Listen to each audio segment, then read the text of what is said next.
nice and slow. Your laughter ripples like sweet warm wine. In this jazzy sultry space you're mine. The saxophone croons a velvet tune, while melodies dance beneath the moon. We'll toast to moments both grand and small, in this hazy, lazy, jazz-touched hall. But let's sit together in the mellow night. We'll drink to love till the morning light. Every glass we raise a promise true. Here's to the magic in a drink with you.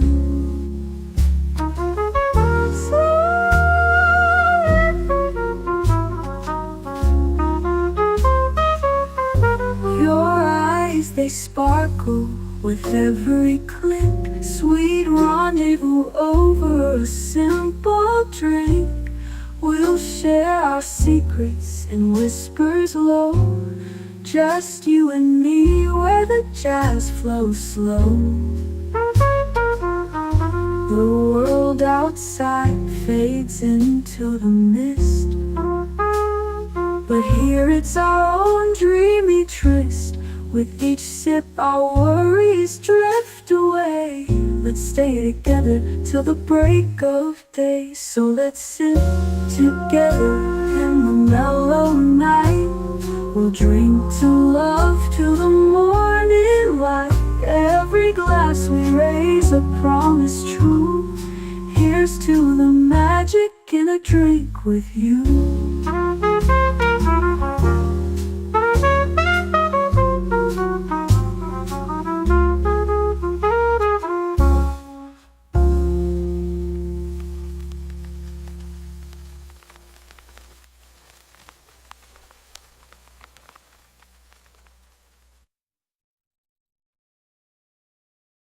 The following live stream has been approved for appropriate audiences. It may contain occasional strong language and may not be suitable for younger or more sensitive viewers. Viewer inebriation is advised, though not mandatory.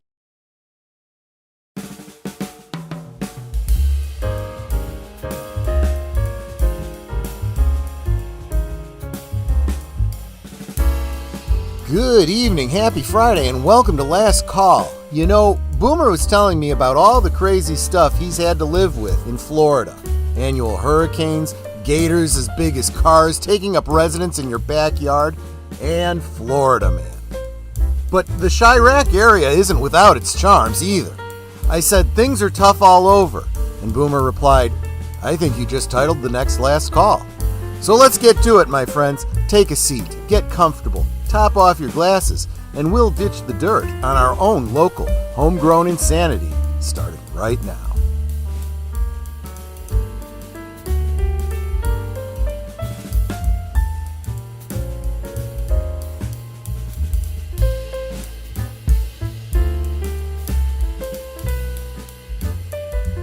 Last Call is streamed before a live audience.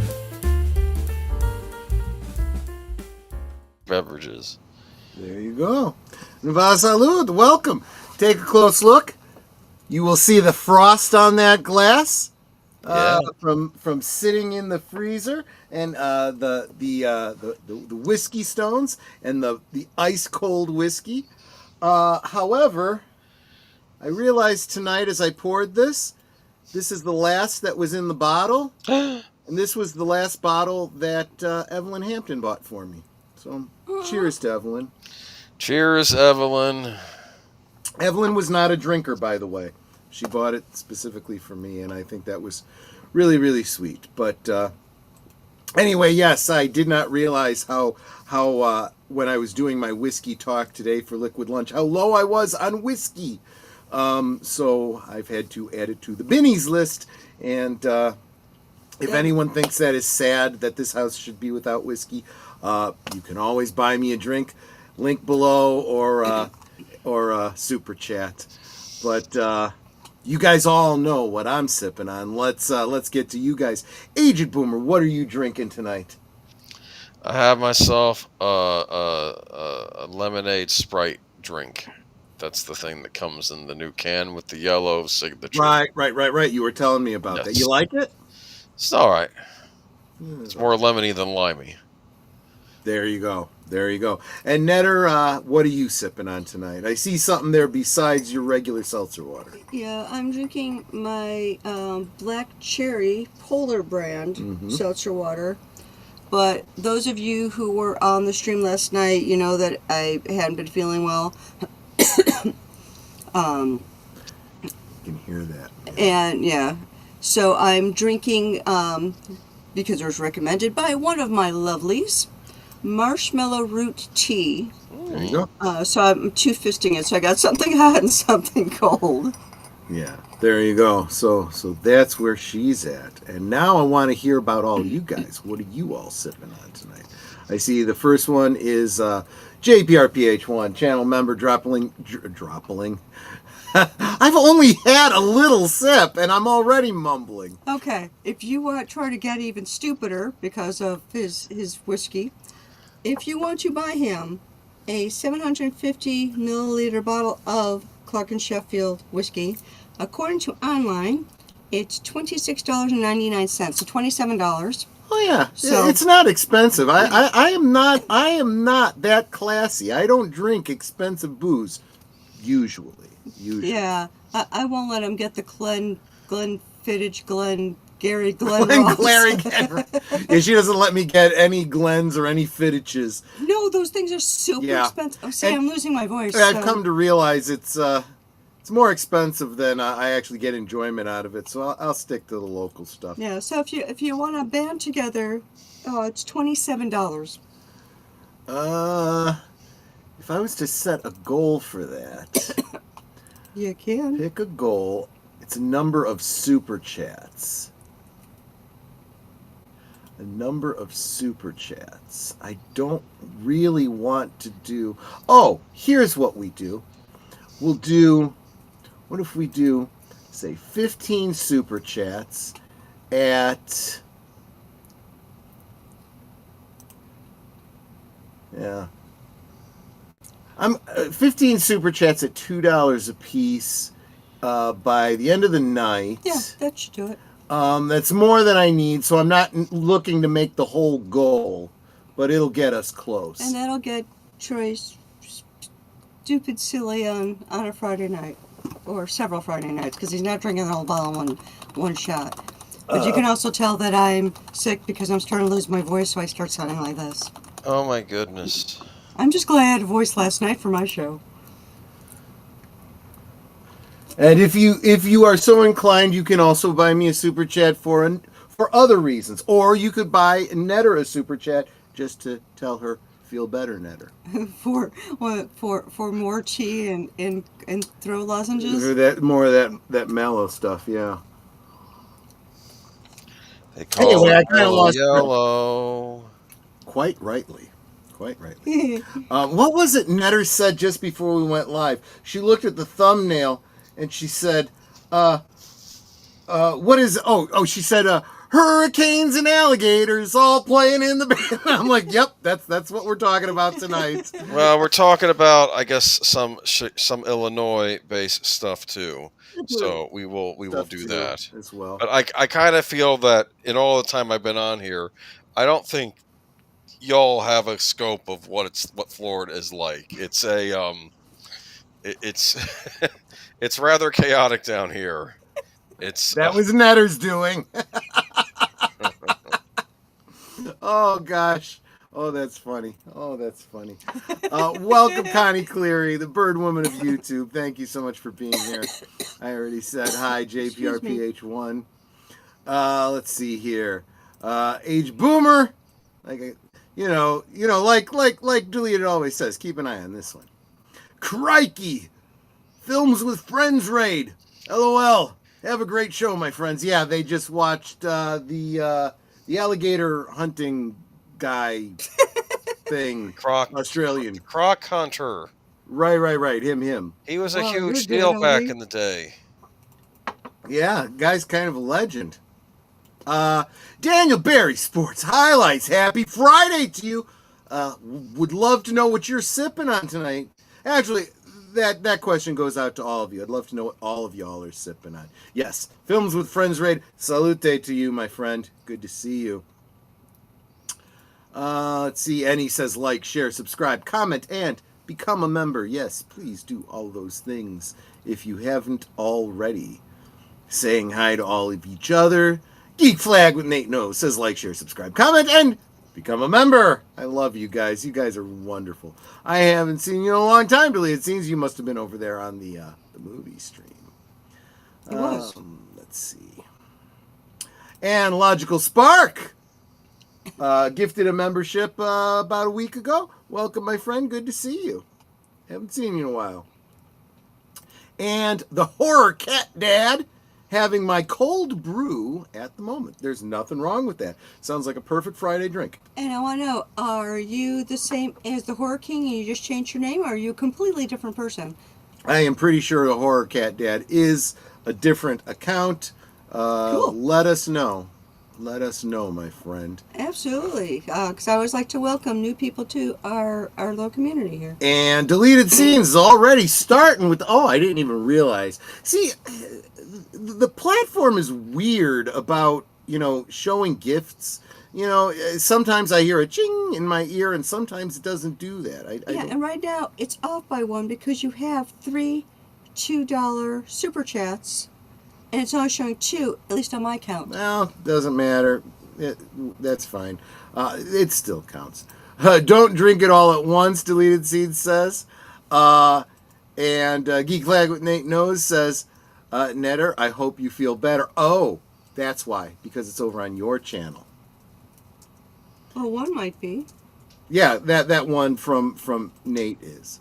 And glug, glug, glug. Thank you, Boomer. That's very nice of you.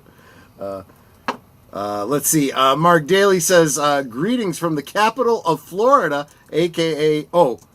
The capital of Florida, a.k.a. South Georgia. Wow. You're really encroaching on your state there, my friend. You keep trying. I'm just saying.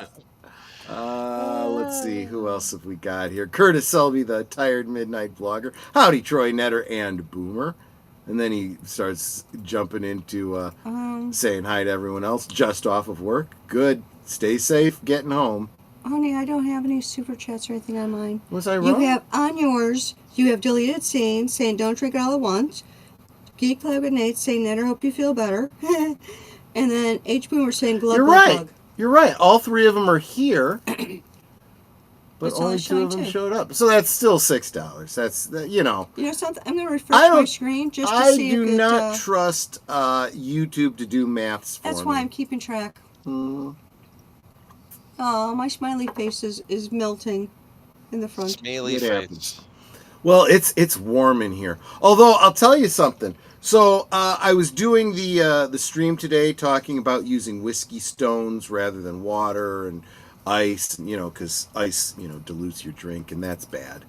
And so I always keep my whiskey glasses like this in the freezer.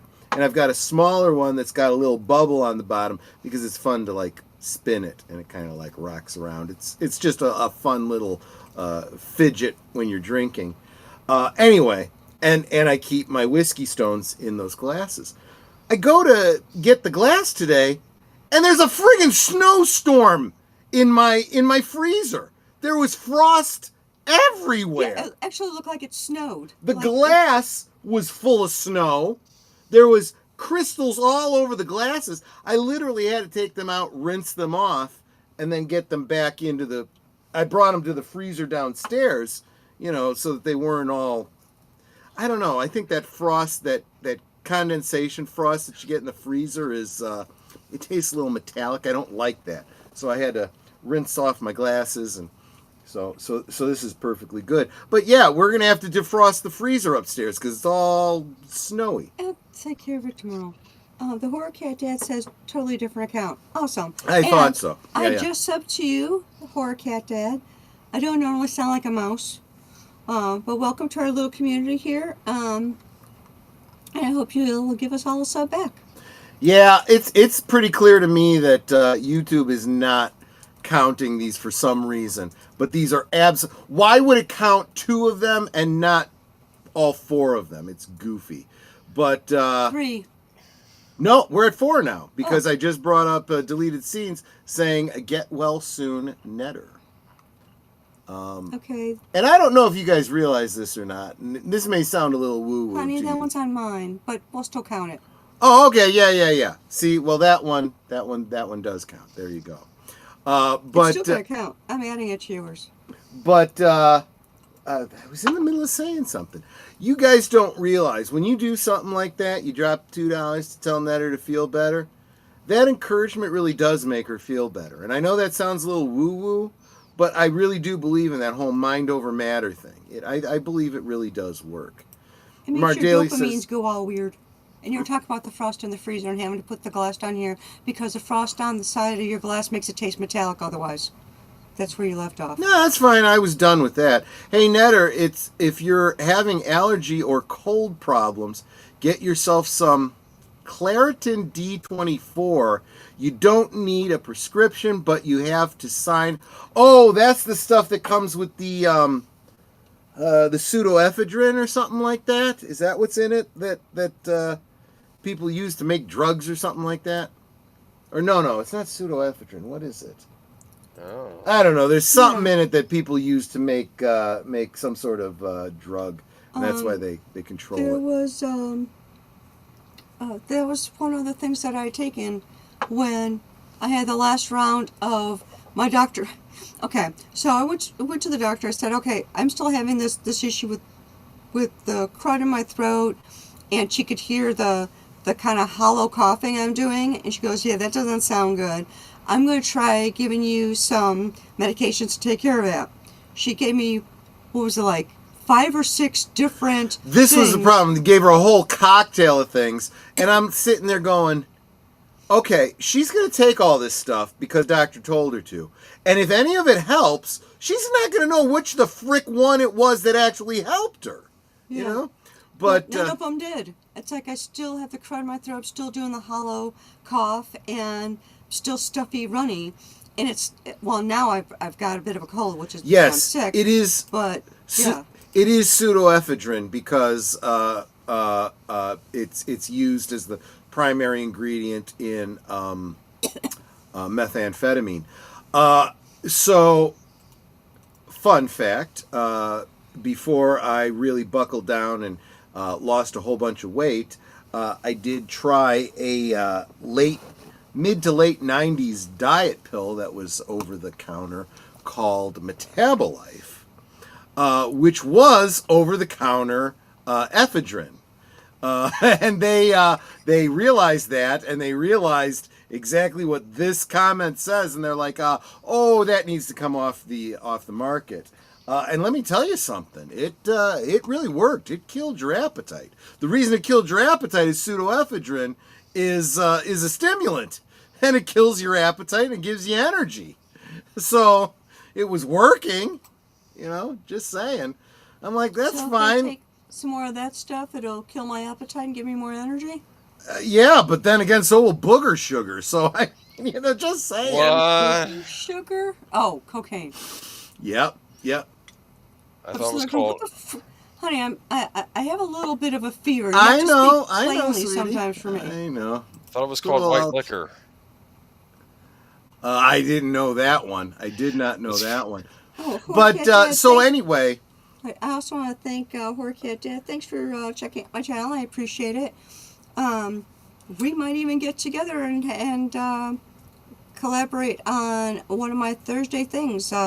It's basically a kind of like a talk show where I interview people about their channels and themselves. If you're interested, drop me a DM on Twitter. It's Netters Network without the apostrophe and no space between Netters and Network. Okay, go ahead. It's your Okay. show, honey. there you go. Yeah, fair enough. No, that's fine. That's fine. Because I'll tell you what, while you talk, I drink. That's the way it works. Yes, but I don't have a voice, and I'm losing it more and more by the second. So Troy was Breaking Bad. Exactly right. And the other thing, Horror King, I had subscribed to you a while back, so I knew that you were not the Horror King. You don't come and drop bad dad jokes. They're not bad dad jokes. They're okay bad jokes. Bad dad bad. They're okay jokes. I don't mind them, is what I'm saying. So at this point, yeah, let's go ahead and get to the presentation. Oh, wait a minute. They can't hear you until I bring you into the chat. So give me a second. There you go.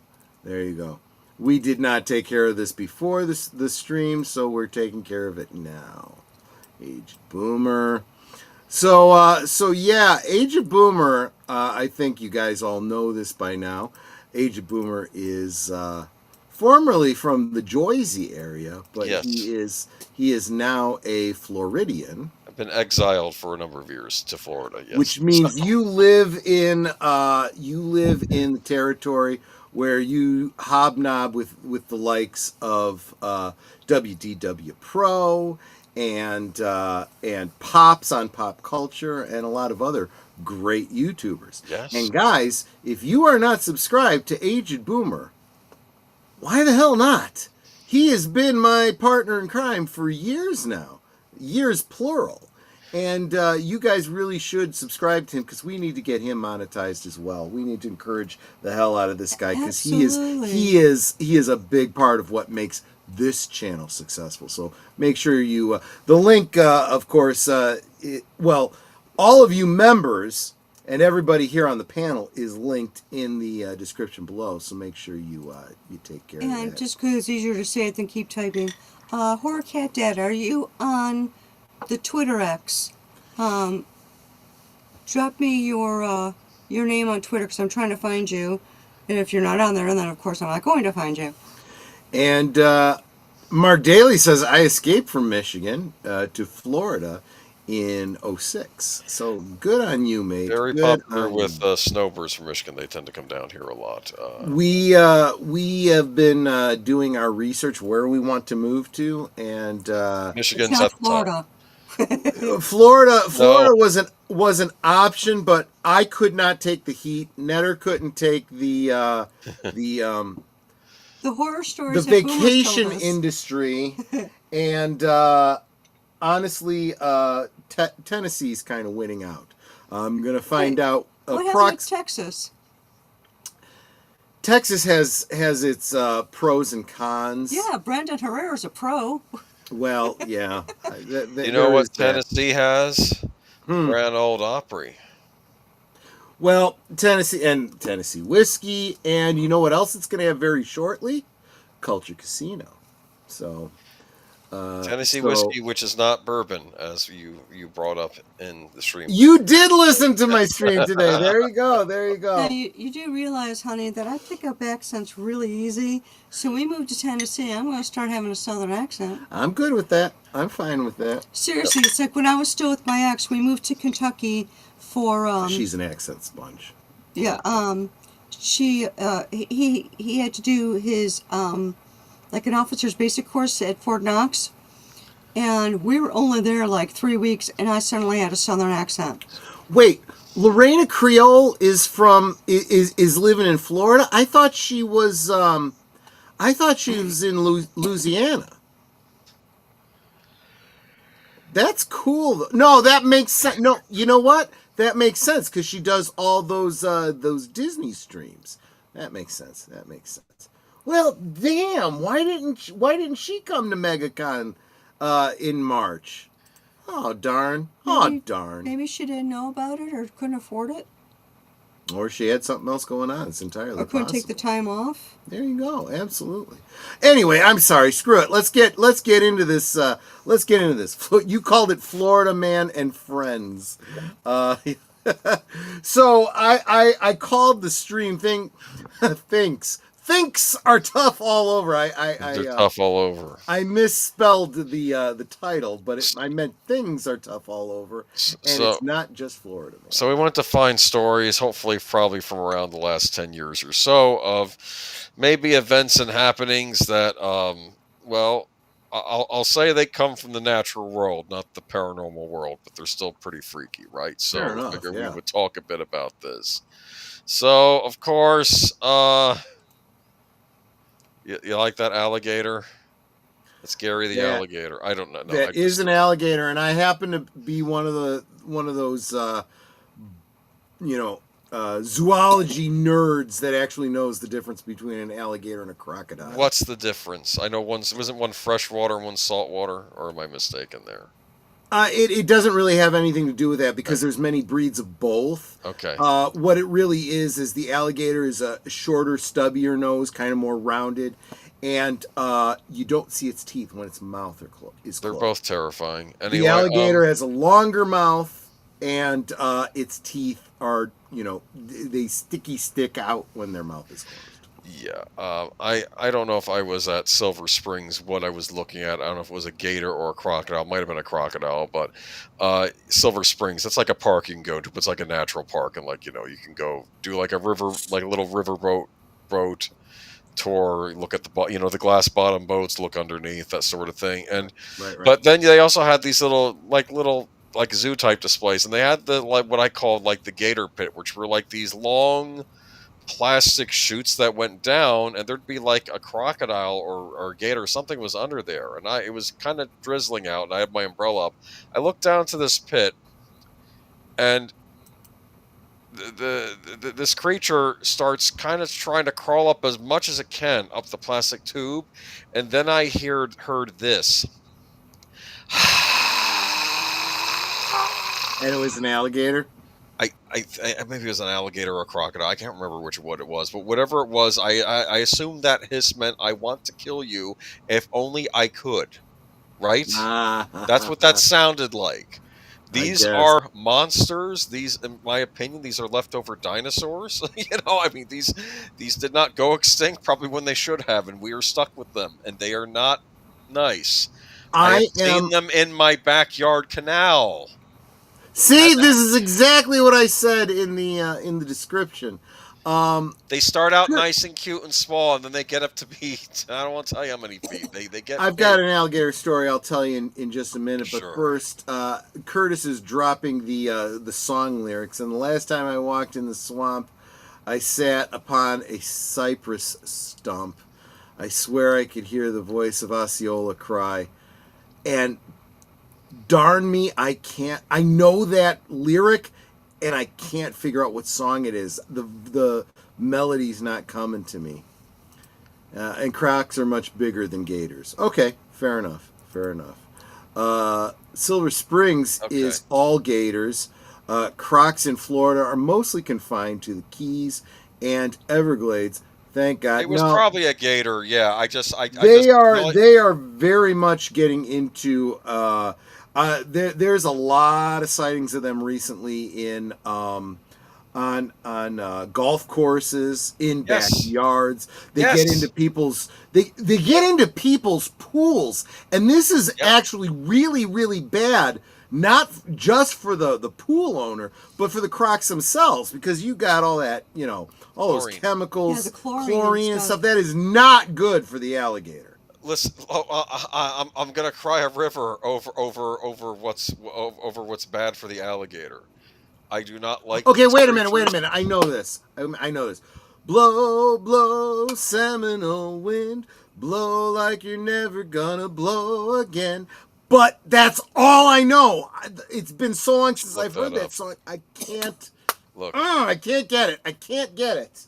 Look, listen to me. These things are monsters.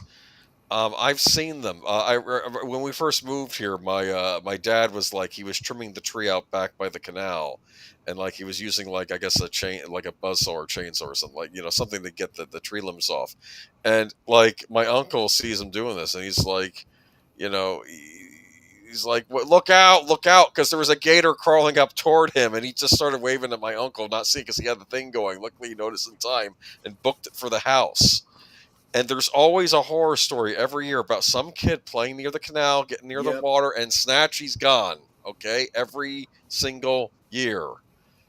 It never fails. Let me help you out, Mark Dahley. Just type in music into the emojis, and you will get the treble clef, you'll get the notes, and all that. I do it all the time. That's how you do that.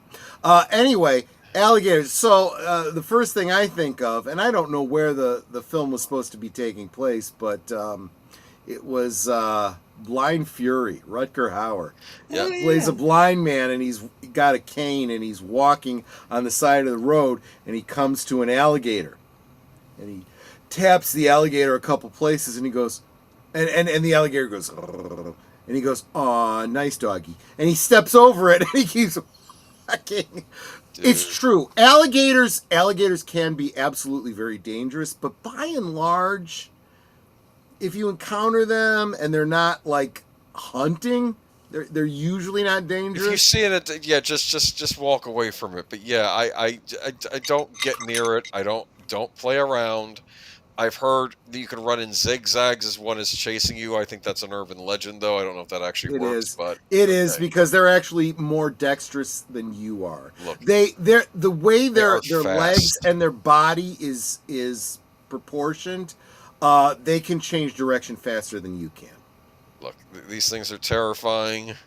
This would be one of the worst ways to go for me, a gator taking me out. Supposedly, though, I think I heard this somewhere, I don't know if this is true, that they will not eat you right away, though. They'll kill you, and then they'll stuff you under a log and wait for your flesh to start rotting a bit so they can start pulling at it easier. Is that right? They are what's considered opportunistic carnivores. So they are more than happy to eat carcasses they find. They do scavenge a lot, and it does seem that they prefer, let's say, aged meats. So they're yes. water raccoons. Kind of, yes. I'm not real big on raccoons either, but anyway, am I big on wildlife at all? I don't like raccoons, I can tell you that. Some of the cranes we have, the birds are okay. Like the birds that walk around in groups like a little family, they're kind of funny. You'll actually see mom, dad, and a kid with them. Like it's weird. Some of the birds we have are actually operate. Like so I didn't think about this in advance of this stream. I probably should have, but I have a picture. I actually have a bunch of my grandmother as a gift sent me a photo album she had put together, over the years, baby pictures and holiday pictures and stuff like that. She has a lot of pictures of me as a child. I mean, I must have been, God, I want to say I must have been about 10 years old or something like that. She took us to she and my grandmother took my mom, my dad, and myself to Florida. We went to the Magic Kingdom, Busch Gardens. Yeah, I think that was it at the time. SeaWorld? Remember, Is that a thing still? Oh, yes, we did SeaWorld. go to SeaWorld. You're right. So SeaWorld, Magic Kingdom, Yeah. and Busch Gardens. And they got this picture of me at Busch Gardens. I don't know Busch Gardens because I haven't been there since I was 10 years old, but there's a picture of me sitting on a railing on a bridge, I guess, and there's a bunch of alligators underneath me, and I had this look on my face like scared shitless, looking down at the alligators, and my dad's holding me, and my mom wasn't too keen on that picture, to be honest. Wait, you were 10 years old? Yeah. Yeah, why? I'm just picturing your dad holding you like a toddler. So that I didn't fall, okay. because I was on the railing on a bridge over a bunch of friggin' alligators. Well, Not smart. Don't do that with your kids. Just saying. Well, you did mention that your dad wasn't too smart. No, he was a dumbass. Oh. I'm sorry. No, look, when my dad died, I was like, oh, that's interesting. My mom was the one who told me, and my mom only knew because Social Security contacted her and said, well, your ex-husband died, so, we're changing your... And she's like, she calls me, she's like, did you know your dad died? I'm like, nope, had no idea. What's funny, though, is that he had called, I guess, just a few months before he passed to say, and for some reason I think he called my cell phone, and he's like, yeah, I haven't been doing too well lately. I just want to let Troy know. I said, okay, I'll pass on the message. I did that. Yeah, and I called him back, and I'm like, hey, how you doing? He's like, yeah, I'm dying. I'm like, oh, that's a shame. I did not have a relationship with this guy. He left us, and I'm getting way too into my personal crap. You guys don't want to hear this. I wanted you to read the Mark Dahley comment. I did. I Oh, you should have did? brought it. I should. No, I did, but I didn't read it out loud. Well, you don't have Florida is to. notorious It's your for its street. Okay, I just thought it was funny. No, you are the designated driver. All right. You're doing your job, my friend. Florida is notorious for its reptilian predators: alligators, crocodiles, venomous snakes. Oh, you didn't mention venomous snakes. And worst of all, the Miami lawyers. Nice. Oh, I should have brought up snakes. Oh, I didn't think of that for tonight. Oh, how do you forget snakes about you the got? snakes?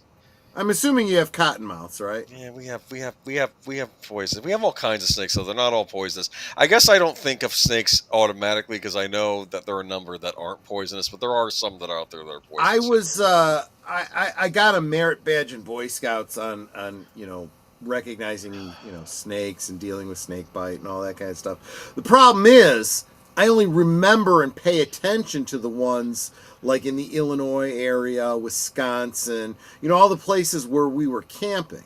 Mm-hmm. And we never came down to Florida, so I never bothered learning So, Netter, learning what? I'm broken. Can you help me? The freeze. Jesse Gardo says Texas also has gators. That's true, they do. A few states have them. I think Louisiana also. Trying to think. Oh, I'm sure Louisiana has them. Yeah. I would imagine everything along the Gulf probably has some gators. Yeah. All right, so we get to our first story of the night. Bigfoot? So look, the AI was not cooperating with me. Okay, Florida burglary suspect eaten by gay alligator after fleeing police. All right, it's supposed to be a burglar. He's got the hood and everything. Maybe a. This is why we put a prison in the middle of the Everglades. That's right, the alligator Alcatraz, as they're calling it. Yes. Right? Oh my goodness. The snowflakes want to shut down because it's too cruel to the prisoners. No, it's not. Just don't try to escape. Okay, I know I'm a lady and I don't generally use language like this, but frack those guys. The language on that one, frack. Oh my goodness, we're gonna be shut down by the FCC. Yeah, it's that'll be interesting when that. My hand. I can hurt you.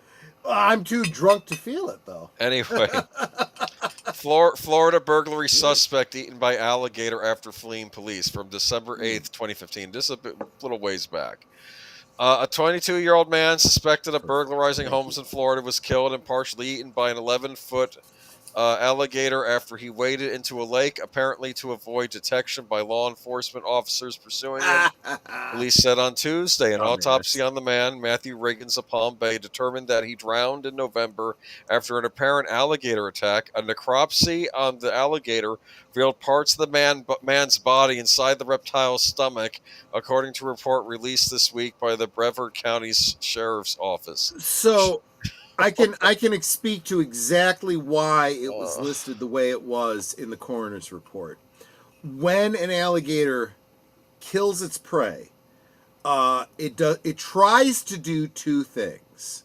It tries to break your spine to paralyze you, and it tries to drown you. And then, as you were saying earlier, Boomer, it eats you at its leisure. So what it does is grabs a hold of you, and it's got this reflex where once it's got you in its jaws, those jaws lock. And then what it does is it starts to spin, and it pulls you into the water. That does two things. By spinning, it's trying to break your back, and it's trying to pull you into the water to drown you.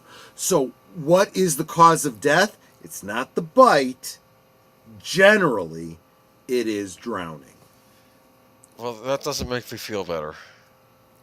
Drowning is not a fun way to go. I'd rather it, rip out your throat or something and be dead quick, I don't like any of this. Okay, sheriff's deputies chase Riggins and another suspect with dogs and a helicopter on the 13th of November after residents in the Barefoot Bay community reported two men walking behind houses. Authorities said no suspects were caught that night. Riggins was reported missing by his family when he did not return home, according to the sheriff's report. His body was found 10 days later floating in a lake with an aggressive gator standing guard. Sheriff's Major Todd Goodyear said, I believe he was hiding. Goodyear said of how Riggins ended up in the lake with the dogs out there. It's not a bad idea to go into the water. Goodyear said Riggins had told his girlfriend over telephone that he would be burglarizing homes the evening of the 13th of November, and later told her he was being chased by deputies. So I guess he was calling her on his cell phone. So that's a no. That's a no. Did you say what this Riggins was being charged with? Burglary. He was burglarizing homes. Okay, guys, just saying, burglary should not carry the death penalty. It's probably better to submit to the police and fight it out in court than run into the damn Everglades and fucking die. Just saying. No one said this guy was smart. Yeah. What? To paraphrase Batman, you're not going to get a life sentence. You'll get a few years. Stupid okay? fucking lot. You know. They're a suspicious and cowardly lot, superstitious and cowardly lot, right? As Batman would say. Dude. Okay. I'm kind of going out of order, but it's fine. I don't have snakes. So when I used to spend my summers in Ohio, my uncle owned a marina in Ohio, man-made lake, pontoon boats, but wonderful ecosystem for. They stocked it with a lot of freshwater fish for fishing and whatnot, but they also had a lot of water moccasins and cottonmouths, and we had a problem with the cottonmouth. We got a report of a cottonmouth from one of the people that owned a boat that was berthed near the marina, and so this guy Tim, who worked for my uncle, went out and. He was a dumbass, but he was a good friend. He went out there with a weed whacker, and by weed whacker I don't mean those bzzz things. I mean the old fashioned shook type with weed whackers with the metal things. Yes, exactly. We got one of those in our. And he went and he killed the cottonmouth. He got the cottonmouth with the weed whacker right behind the head, sawed off his fucking head, and brought it back to the marina. And he's like, for most of the day, he had nothing to do unless he was, pumping gas for the boats. So he's like, you know what I want to do? He says, I want to skin this snake, and oil this and skin it, and mount it on a board. I'm like, yeah, go ahead and do it. So he cut off the head. We got the head, and he slices it open and he mounts the skin, and I don't know. I feel this is a little sad. Turns out that the water moccasin was a female, and it was full of eggs that it was getting ready. And he's like, "Oh, good thing we caught it." And I'm like, "Oh, it's kind of sad." And he's like, "Yeah, but it's a problem we would have had, just saying." No, so it's fine. No. Yeah, exactly. Listen to me. I'm not. There are animals I like and animals I don't like, or creatures. And I'm sorry, these predatory animals I'm not big fans of, especially these reptilian ones. I don't like them. What was that? 3 of. I probably missed earlier comments. It's I don't know right. where about in the country you're at, Horror King. I'm assuming you're somewhere in the South. Yeah. Anyway, what I want to mention though, I have eaten gator before. It's not bad. I'll rock. That's funny. It's not bad. I do like gator. I've had it on occasion. They have to prepare it properly though. I had a fried gator tail one time in Nolans. It was very tasty. Netter and I had alligator meat at a restaurant called Papados. That's a chain, so a lot of you probably know about it. Any good? Yeah. It's actually really now, good. Here's the interesting thing. The first time we had it was at a friend's wedding reception. Mm-hmm. I loved it. It was great. Then Troy and I went back like 2 or 3 months later, and I was like, okay, I really like this. Let me get it again. But this time it was like all fat. Yeah, it was disgusting. I'm getting the feeling that it depends on who makes it and how it's they hit or miss. It really is. It's hit or miss. So people say it tastes like chicken. Yes, it's similar. It's to like a chicken. fishy chicken. It's like it has like the texture of chicken, but more like the taste of fish. If I were to compare it And to and I something. don't know Yeah, if it's yeah, how they prepared it yeah. or if it's the way the meat actually tastes, but it had a little bit of a little. I don't want to call it spicy. A zing. That might a little bit of a zing. Yeah, a Yeah, little bit. yeah. I think that's what it is. I could tell Yeah. if you gave that to me and a little bit of chicken and I tasted them Oh, both. I could tell the difference. Yeah. I could definitely tell the difference, but they are similar. They are more similar than like chicken and I don't know, Well, let's steak. put it this way. For When we example. went to the friend's reception, my son, who was the pickiest eater alive, had gotten the chicken, which happened to be battered the same as the alligator. In fact, the bins were right next to each other in the line when we were getting our stuff. So I got the alligator, my son got chicken. At some point, as kids do, he's looking around the venue. I slipped some of the alligator onto his plate.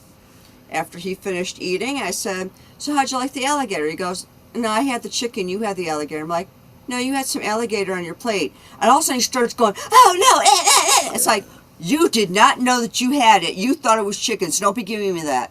Boomer, remind me to tell you the snails story again. No, you told me the one come about around the pot. no, but Oh. remind me Or to on the bring it up again holidays, around the yes. holidays. Yeah, That's yeah, a yeah. good story. I like it. Jessica Guajardo says, Troy, I only had alligator beef jerky. Look, I love beef jerky as much as anyone, I but like it. you lose a lot of the pure flavor of it when you dry it out that way. There's nothing wrong with it. I love beef jerky as a snack. It keeps almost indefinitely. But if you haven't had gator as, just, roasted meat, it's actually really good. It really is. Real quick, I want to say hi to Sashi. Sashi, who's probably in daylight right now on the other side of the world. Agent Boomer, don't limit your fear to predators. The herbivores can mess you up. We have both of them here. Oh, let me tell you something. I come from the Midwest, and I've learned to respect horses, cows, bulls. Cows. Cows and bulls, male and female of the same species. They can be... those are animals that are big enough to Cause damage. step the shit out of you. Is this that scene in Tommy Boy when he tries to do the cow tipping and he fails and then suddenly there's a stampede on him? Did you ever see that? I had never seen that, but I could totally believe that. It's like, why would you attack an animal bigger Well, he was than trying to and he was being unsuccessful. Then they get spooked and he gets trampled in the mud. It's like, if you die cow tipping, that's just Darwin doing his work. I'm going to see Jaws on Sunday. Yeah, that's another question, Boomer.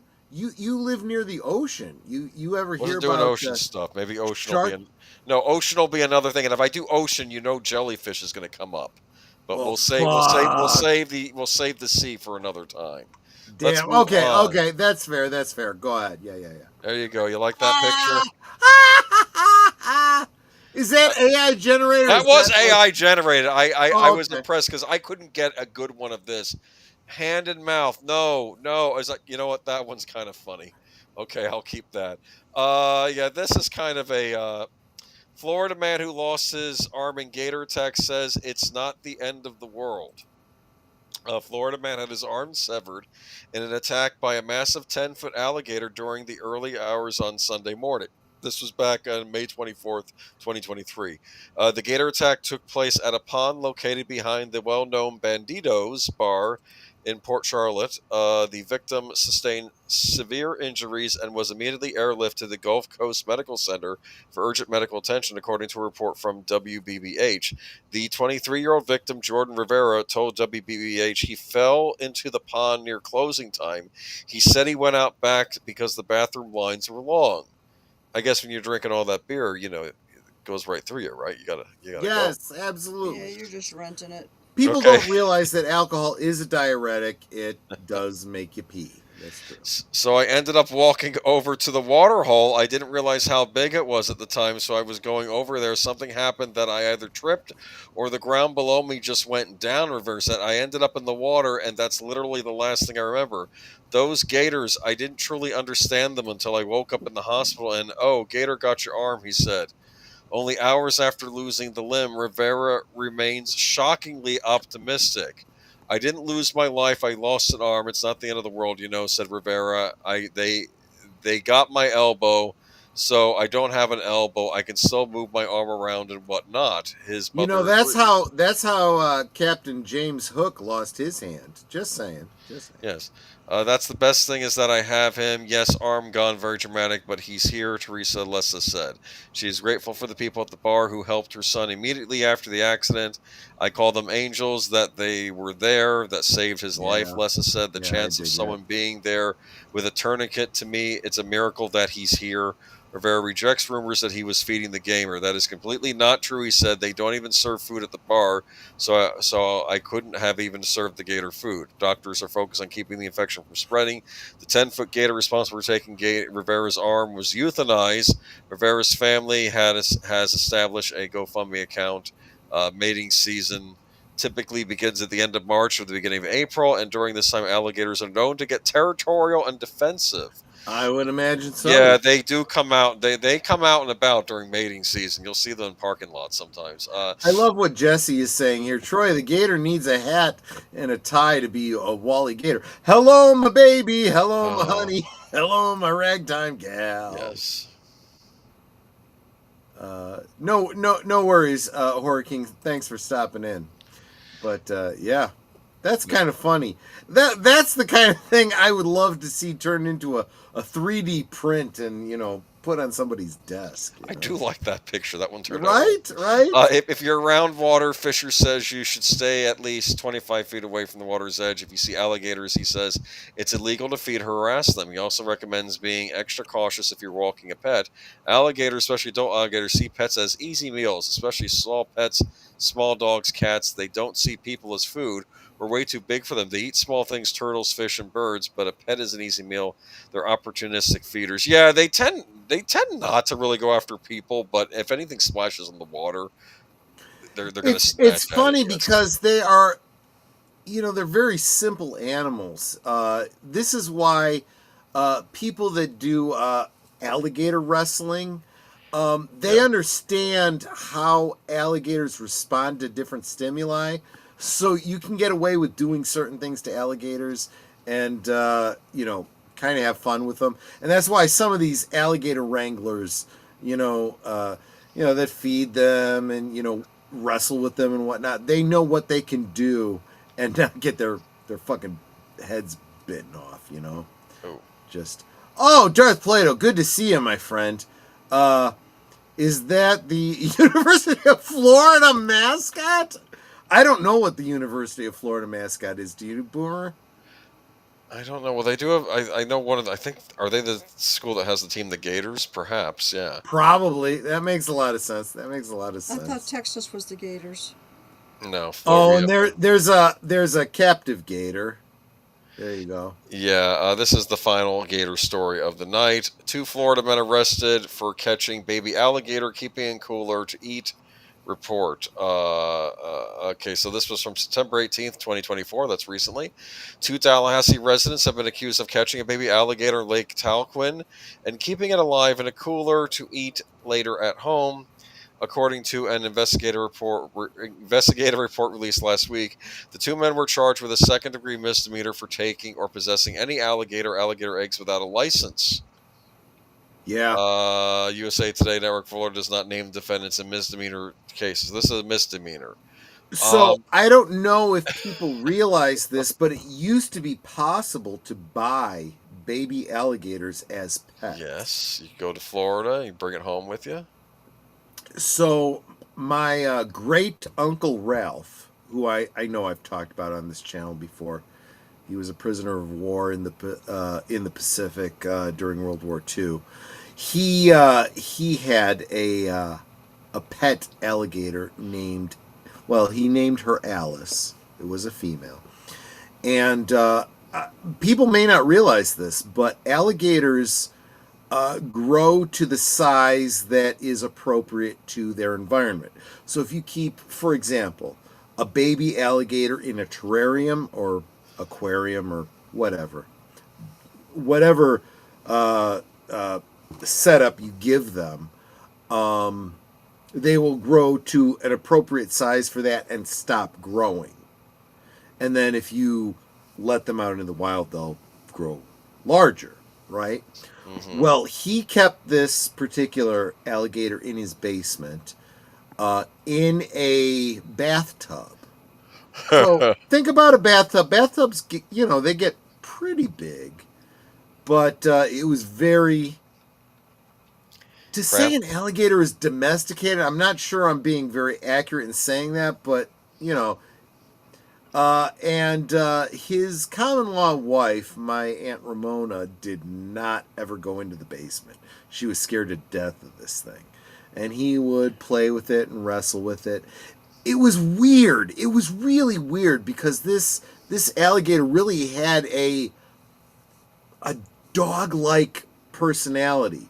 It recognized my uncle as the one that feeds it, so would never get too, aggressive with him, but would play with him. It was just a weird dynamic. But I had no direct interaction with Alice, and after Alice died, he buried her out at the back of his property and told me all the stories and whatnot. So, and again, keep in mind, this is here in the Chicagoland area, in the Midwest. But it was an alligator that lived indoors in a, climate-controlled environment, so, it didn't matter too much. Just. Would have ice cream sundaes and watch The Tonight Show. Well, I'm just trying to think. I'm thinking of like Snoopy. What it used? No. What my uncle used to do is he would buy. Yeah, he'd feed it ground beef and stuff like that. But if he caught a possum or something on his property, he'd throw it to the gator. Live? Yeah, if it was alive, he'd. But my whatever. Goodness. Yeah. All right, so that was. But anyway, you're not supposed to catch alligators and keep them at your residence. All right, at least not in Florida. It's a. Oh, my family is repute for doing things you're not supposed to do. Yeah. I think I told a story this afternoon about my great grandfather who ran a speakeasy. Anyway, don't feed them. I thought you were going to talk about your mother going, "Hey, I like those chairs sitting in that hotel lobby. I think I'll take them and pick them up, put them in her car." It's true. Anyway, there is a statute of limitation on that, so I don't feel bad talking about it. Anyway, but yeah, that's it for Gators. I didn't know if you wanted to do your commercial break at this point before we start heading into other things. We've only done one of our topics. But well, I know this is the one that with the most stuff in it. The rest are all singles. I figure Gators. That's fair. That's fair. Stories, yes. Let me let you know what's going on throughout the rest of the week. This is not a paid sponsorship. These are just the channels that we are affiliated with. This is what's coming up throughout the week. See you I also want to remind everyone that we only have 4 super chats to get Troy his new bottle of Clark if you want to buy me a bottle of whiskey. So that's $8. We're still looking for like another 20 more. $2 super chat is what he's looking for. I forget how many of them. Well, enough to make $30. 15. If I can't drunk on a Friday night stream, I get sad. Netter gets sad because I get sad, and I'm not nearly as entertaining. Just saying. But yeah, less than 3 minutes. We'll be right back. You are watching Last Call, streaming every Friday night at 9 Central, 10 Eastern. Come on in, pull up a chair, and have a drink with us.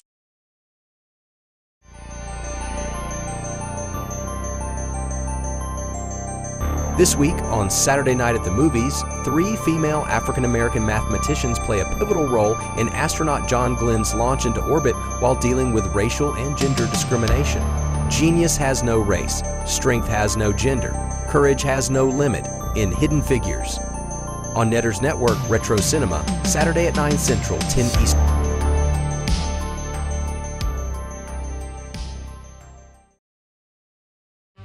Every Sunday evening, Aged Boomer and Papa Pacelli bring you the rundown of the week's geek news, or at least what they think is interesting.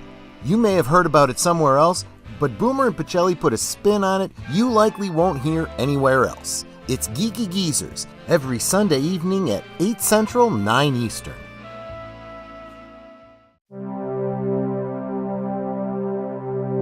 Dive into the eerie, surreal world of Twin Peaks with us every Tuesday. Join passionate superfans as we unravel mysteries, decode Lynchian symbolism, and sip some damn fine coffee together. Whether you're a Black Lodge veteran or a curious newcomer, our live discussions on YouTube and X will keep you hooked. Come join the conversation. Who killed Laura Palmer? Let's find out together on Deleted Scenes and Affiliates every Tuesday evening at 7:30 Central, 8:30 Eastern.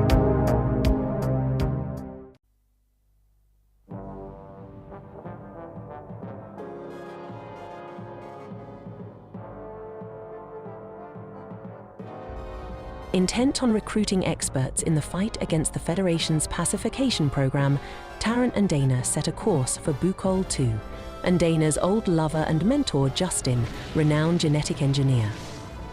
Then the Scorpio comes under attack and Tarrant has to pull out, leaving Dana down on the planet with Servalan on her way and surrounded by monstrous humanoid animals.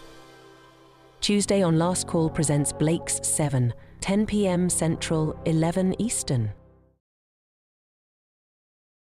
It's Thursday night, and Netter's Network talks to the streamers who have everybody talking. It's Thursday Things, Thursdays at 9 Central, 10 Eastern on Netter's Network.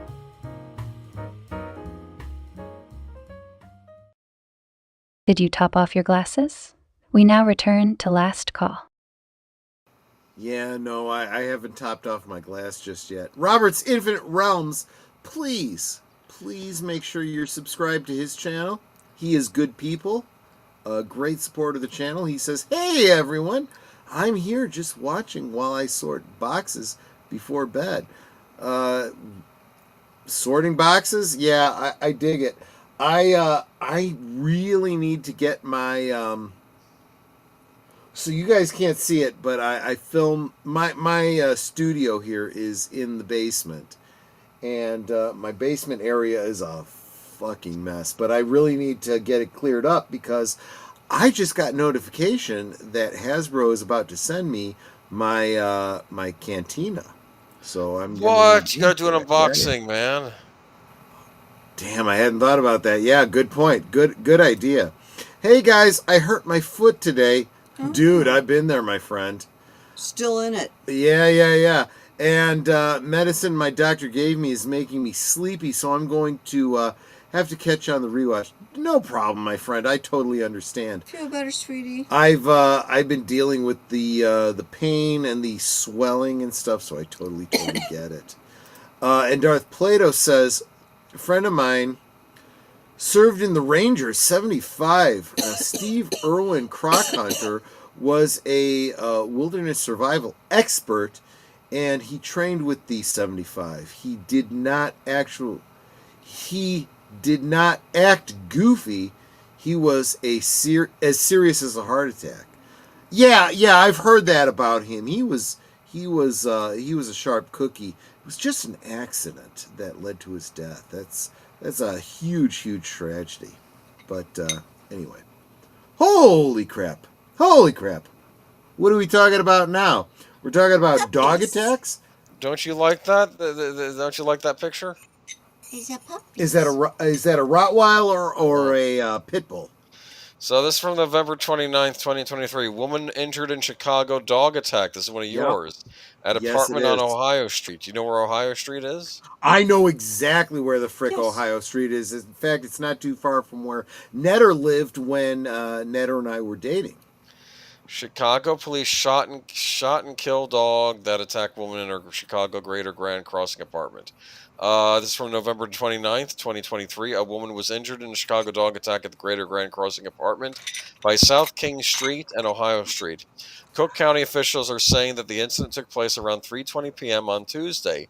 The dog had apparently been shot by an unknown individual. Police were called to the scene in order to help with the situation. The dog entered a residence and attacked a woman before police shot the dog. Paramedics were called to the scene in order to help the 30-year-old woman. She was taken to the hospital in order to receive treatment. The full investigation remains ongoing at this time. Yeah, okay, so, yeah. So when I was, when you suggested, what we're talking about tonight, I started looking at different articles for, this kind of stuff here in the Chicagoland area, and I was surprised how many articles I was running into that were about friggin' dog attacks. And these are dog attacks like domestic dogs. It literally comes down to dog owners being liable for some pretty heinous shit, to be honest with you. It's incredible. Why? Because people are assholes, and they should not own pets, and they should not have children. They really shouldn't. We don't have any. We have regulations on people regarding animals. We don't have regulation on people procreating. And look, from a libertarian standpoint, I understand that, but there are some dumbasses out there who should not procreate. Just saying. But yeah, dogs attacks. Yeah, apparently they do happen a lot in this country. So keep your dog on a leash. And so it's funny because we're getting a bunch of comments. Darth Plato's talking about one in San Fran, and we got Jesse talking about one in Texas. Look, there is something to be said for if you are going to own a pet, you need to take fucking responsibility for it. We got another case. I don't know if it's one of mine or not, but a woman whose dogs were mauled by a neighbor's dogs. And it's like, and he got bit too. And it's like, for crying out loud, if you own, and I don't care what breed it is, I don't care if it's a Chihuahua or a Pit Bull, take fucking responsibility for it. Dogs are pack animals, and they look to you as the alpha. Take responsibility and control. And what you say is law. And you're the master. Right. When I say stop it, you stop. Right? I say this because my the same uncle that had the marina, he had gotten a German Shepherd. So my family had 2 German Shepherds from a litter. One was named Duke and one was named Lady. He gave Lady to my mother as a gift, and Duke went to a cousin. Duke was a sad story because they kept him in the yard in, not a bad way. That was his stomping grounds. But there were kids that came around and kind of tortured him. And he got mean because of the torture, and it was sad. But Lady grew up, in my grandparents' home. Was considered to be my mother's dog, but when she got married and moved out, I was the result, by the way, guys. Stayed with my grandmother and died eventually of old age. We were all incredibly sad. Lady, great little story. I've got video, it's now video, but originally it was home movies that we translated to video. I was in one of those little swings that they put babies in. And my dad was playing around with me like he was slapping my face. And the dog was fucking freaking out. Lady was grabbing his hand, not biting him, but you know how dogs do. They grab your hand, yes. And try to pull him away from the baby, and he would push the dog away and kept playing with me. And she went and got my uncle. Come help. hurting the baby. Come help. I can't do anything. Good dog. The dog would not attack my father, but was going to who she perceived to be the alpha come help. And my grandfather, or excuse me, my uncle comes down and he's like, okay, stop. The dog's going to freak out. You know, and there's no sound. This was how home movies were done back in the 70s.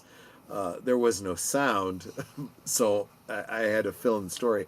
And I just thought this was so adorable and so incredibly sad when Lady had to be put down. She was terribly arthritic and had to be put down. My uncle was there when it happened, and he literally held her in her arms, and he cried. My uncle was a big guy. My uncle, well, he still is, but he's still alive. But when I was a kid, he was a big guy. He used to carry telephone poles and put them into the ground himself to erect these telephone poles. Anyway, he used to carry 2 outboard motors up and down this hill at the marina. He was the one that owned the marina, by the way.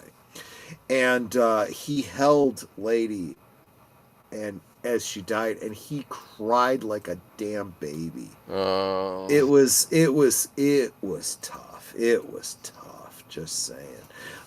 Real quick. I'm sorry, I didn't realize, Boomer, you had dropped a $2 super chat. You said, "Sit, Ubu, sit. Good dog." Yeah, this is why all of y'all that are getting bent out of shape about crypto in Superman, screw y'all. I am such a dog guy. See, Troy likes the scene where Superman's like injured and all that. He wakes up and Crypto's sitting on his chest like, "You okay now?" Yeah. He starts to play with him. He's like, "No, I'm hurt." And he's like, "Oh." And he turns his head and he's like, "Crypto, take me home." Oh, And no, Crypto not then. When he was actually laying in the bed and then the dog was on his chest. Oh, when he's in Smallville and the dog is just sitting on his chest like, "You okay? You okay?" And you don't realize until the end of the movie that Crypto is actually Kara's dog in this story. Yeah. And he even said earlier on, he's like, no, this is he's not my dog. This is a adoption thing. I don't remember what his exact words were, but you don't realize the payoff is in the pre-credit scene when you find out that Crypto is Kara's dog. Yeah, Supergirl. That Cal is taken care of. And it's like, it really tells, because Crypto is it takes a while before Crypto becomes a good dog, right? He is undisciplined, untrained, and Clark takes it on himself to train this dog. And it's like, by the end of the movie, you're like, yeah, good dog, right? And yeah, you may be Kara's dog, but Kara's ignoring you. You're Clark's dog. You really are. Let's be honest. Sorry, I've totally gotten off topic. Jesse Grahardo says, Troy, just today, Animals Rescued Center called the Freedom... I need to blow this up. This is too small for you to read. Called the Freedom Range was shut down, and the founder was arrested on animal abuse. A couple of the dogs had to be put down, and investigation continues.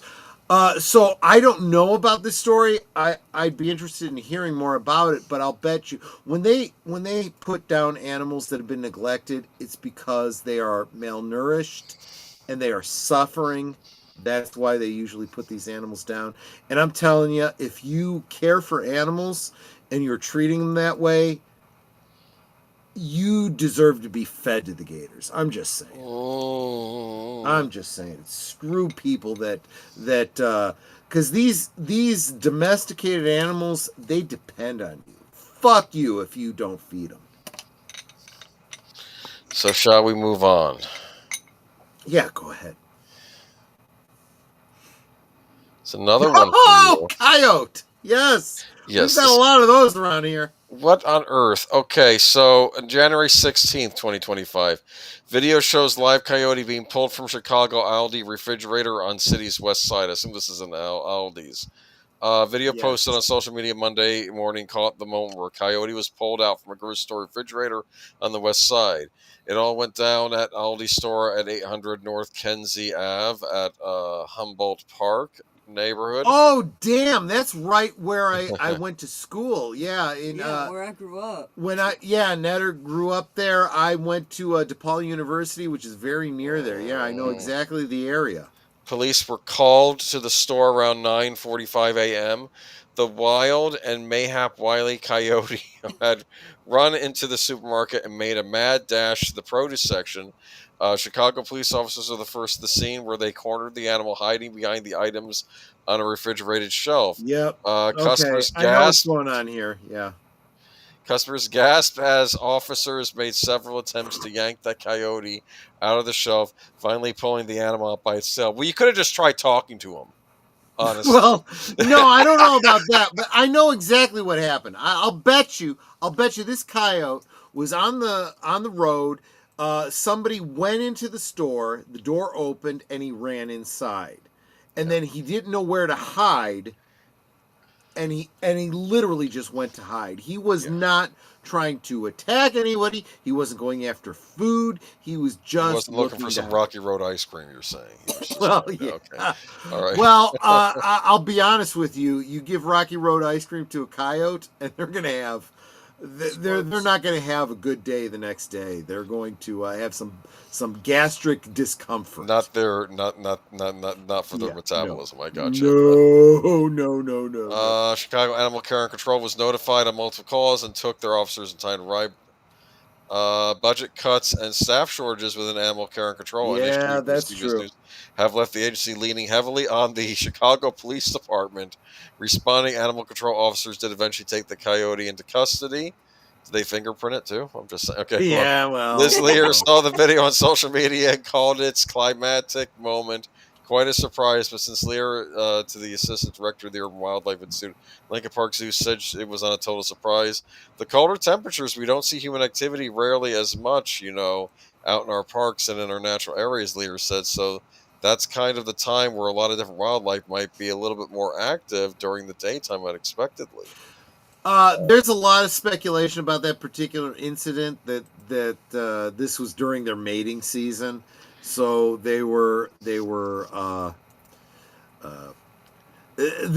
travel far and wide looking for a mate, and so take every opportunity.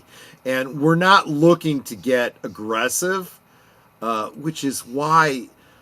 Dude, why do you grab an animal by its tail? Well, I'm sure it was because it was the only way you can get a hold of him.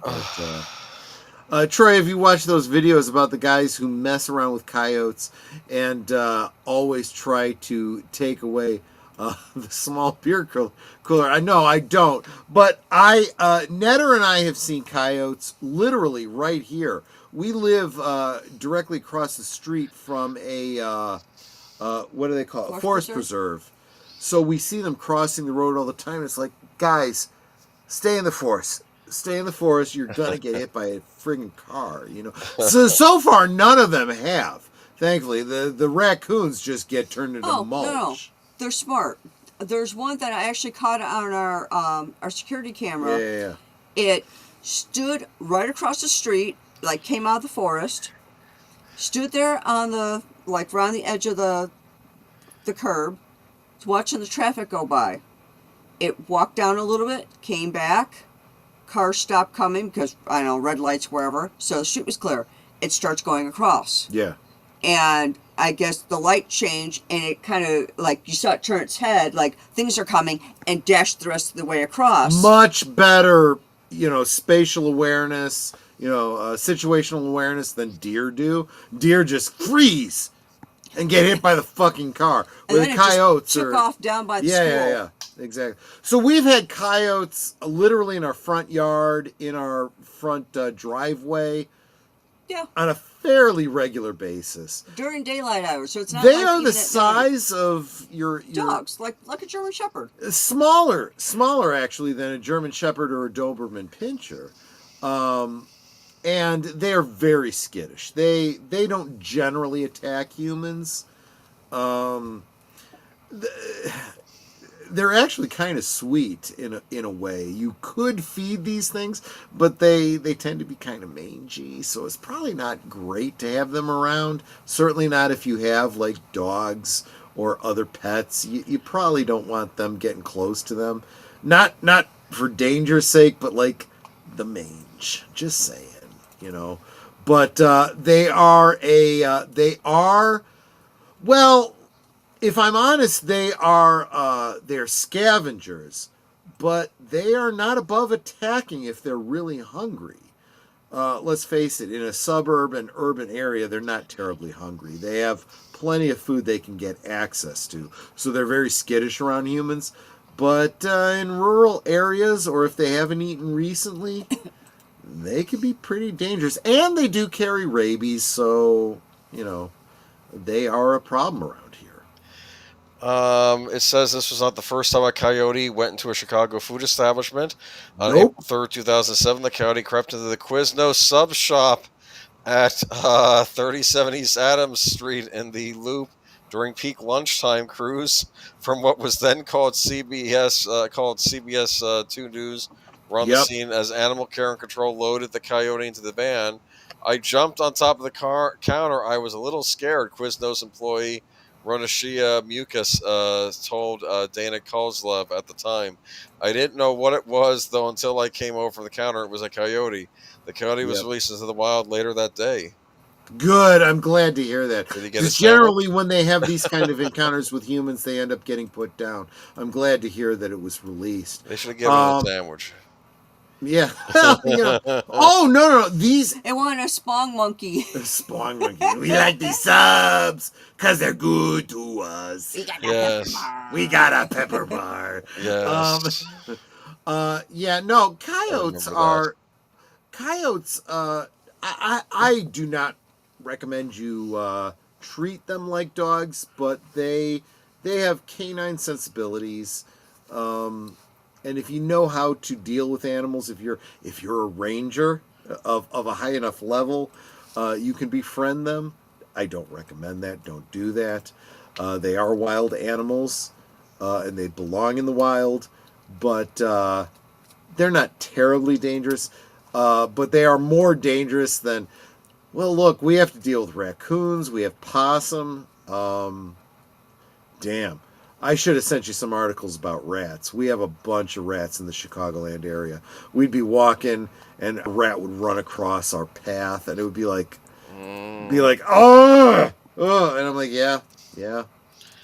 Well, there's that meme image of a rat in New York, like trying to drag a piece of pizza down a flight of steps. It's like, yup. that does not surprise me. It's not just New York. Yeah, the pizza rat. I remember that. Anchor said the coyote found in the Aldi on Monday did not want food. The animal was probably walking down the sidewalk and trying to avoid people in the door, but so he was probably trying to get out of the way. It was literally trying to hide in the aisle. Yeah, exactly. Do you think people were screaming when they saw it enter the store? They were like, "No!" Possibly. That's very likely. The coyote was probably more scared of them than. Yeah, go ahead. We got gang pigeons. They'll like go into stores, grab snacks off the shelves and run back out again. I am less bothered. Yes, that's true. I'm less bothered by the coyotes than I am by the pigeon. Pigeons are, they're fucking rats with wings. They're typhoid birds is what they are. It's just, oh god. Do you remember on Fringe? I think Walter was doing something at pigeons, and he's like Astrid, or he's like, I don't. We probably never remembered her name, but she was like, no, Astrid. You're absolutely right. That was her name. Yeah. Yeah. Well, I don't know. I think he always forgot it though, right? And then like he's like, should I look at these? He things? called her everything but Astrid, right? And she finally goes, "They're rats with wings." That was how she reacted to the pigeon. You know what? It's absolutely true. It's absolutely true. I think that pigeons, doves, and seagulls are closely related as far as birds go. They're all scavengers, and pigeons are just you will find them in parking lots, especially parking lots of like fast food places, because people just throw their rubbish and their half-eaten sandwiches and shit, and these birds just flock to it. And you see the same thing from seagulls on the shore, going after, fish and snails and stuff that have washed up and stuff. They're scavengers. And it's just friggin' disgusting. It's like, people. Well, no, I'm less disgusted by the scavengers. At least they're cleaning up the joint. It's the humans leaving their frickin' waste all over the place. We have garbage cans for a reason. Your stuff out. That's causing part of some of this stuff. Yes, exactly right. Something that I thought was interesting. On Tuesdays, we get garbage collection. And one particular Tuesday, we had not just our regular garbage, but we had our recycling because we finally filled up the can. So after they pick it up, I'll pull the cans to in front of the garage. So the next time we open the garage, we'll pull the cans in. Well, we hadn't pulled them in yet. And we're down here, and it was during a show, and we heard this big clunk. And Troy's kind of looking at me like, what the heck is that? And he mutes, he goes, what was that? I'm like, I don't know. So I went upstairs, and I'm investigating what was the clunk. Didn't see anything had fallen.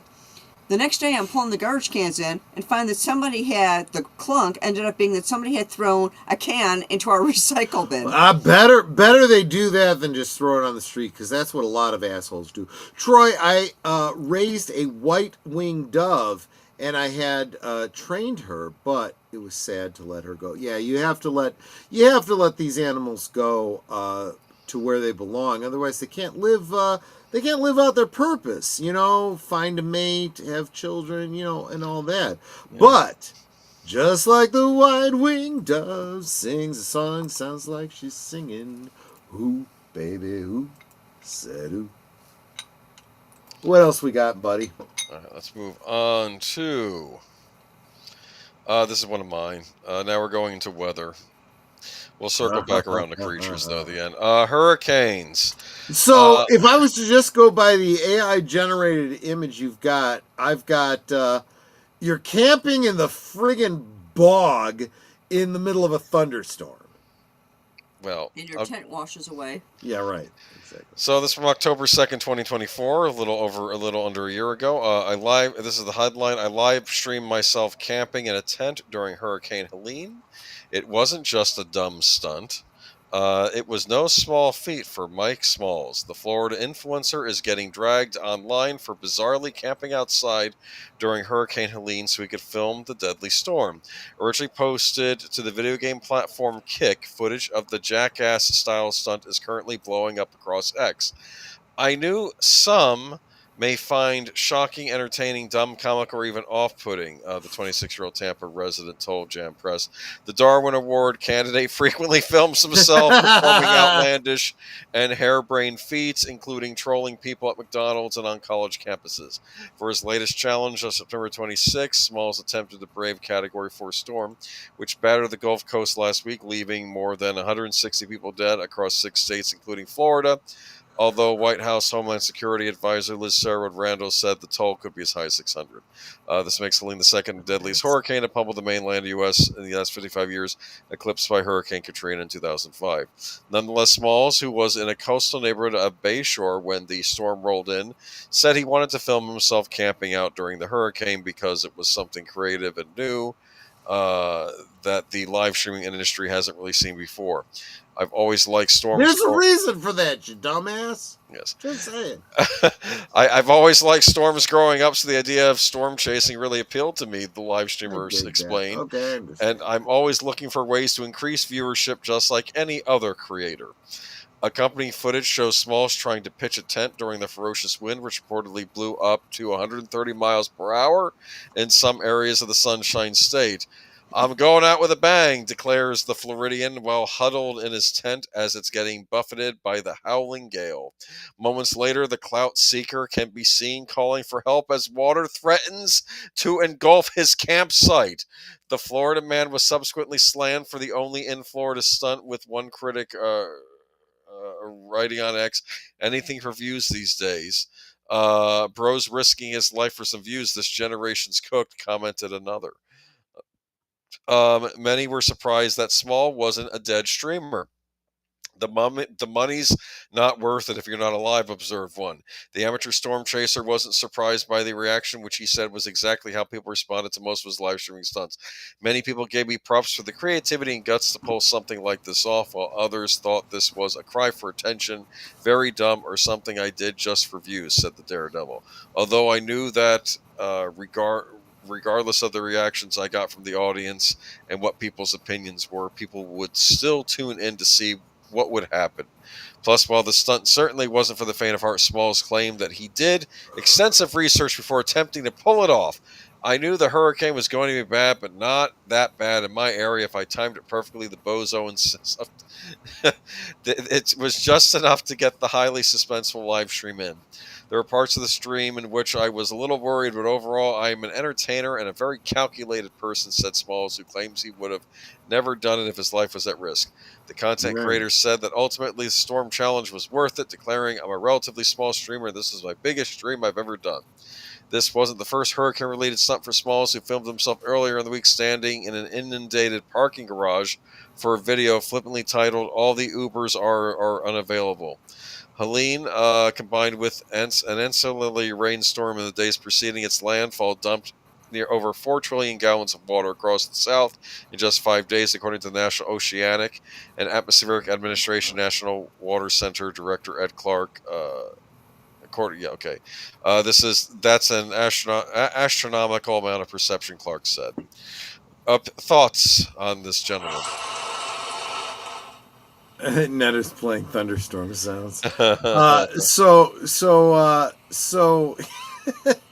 My first thought is, there's a reason that I do what I do on YouTube, and I don't go out into the wilderness and try to die for views. It's kind of stupid.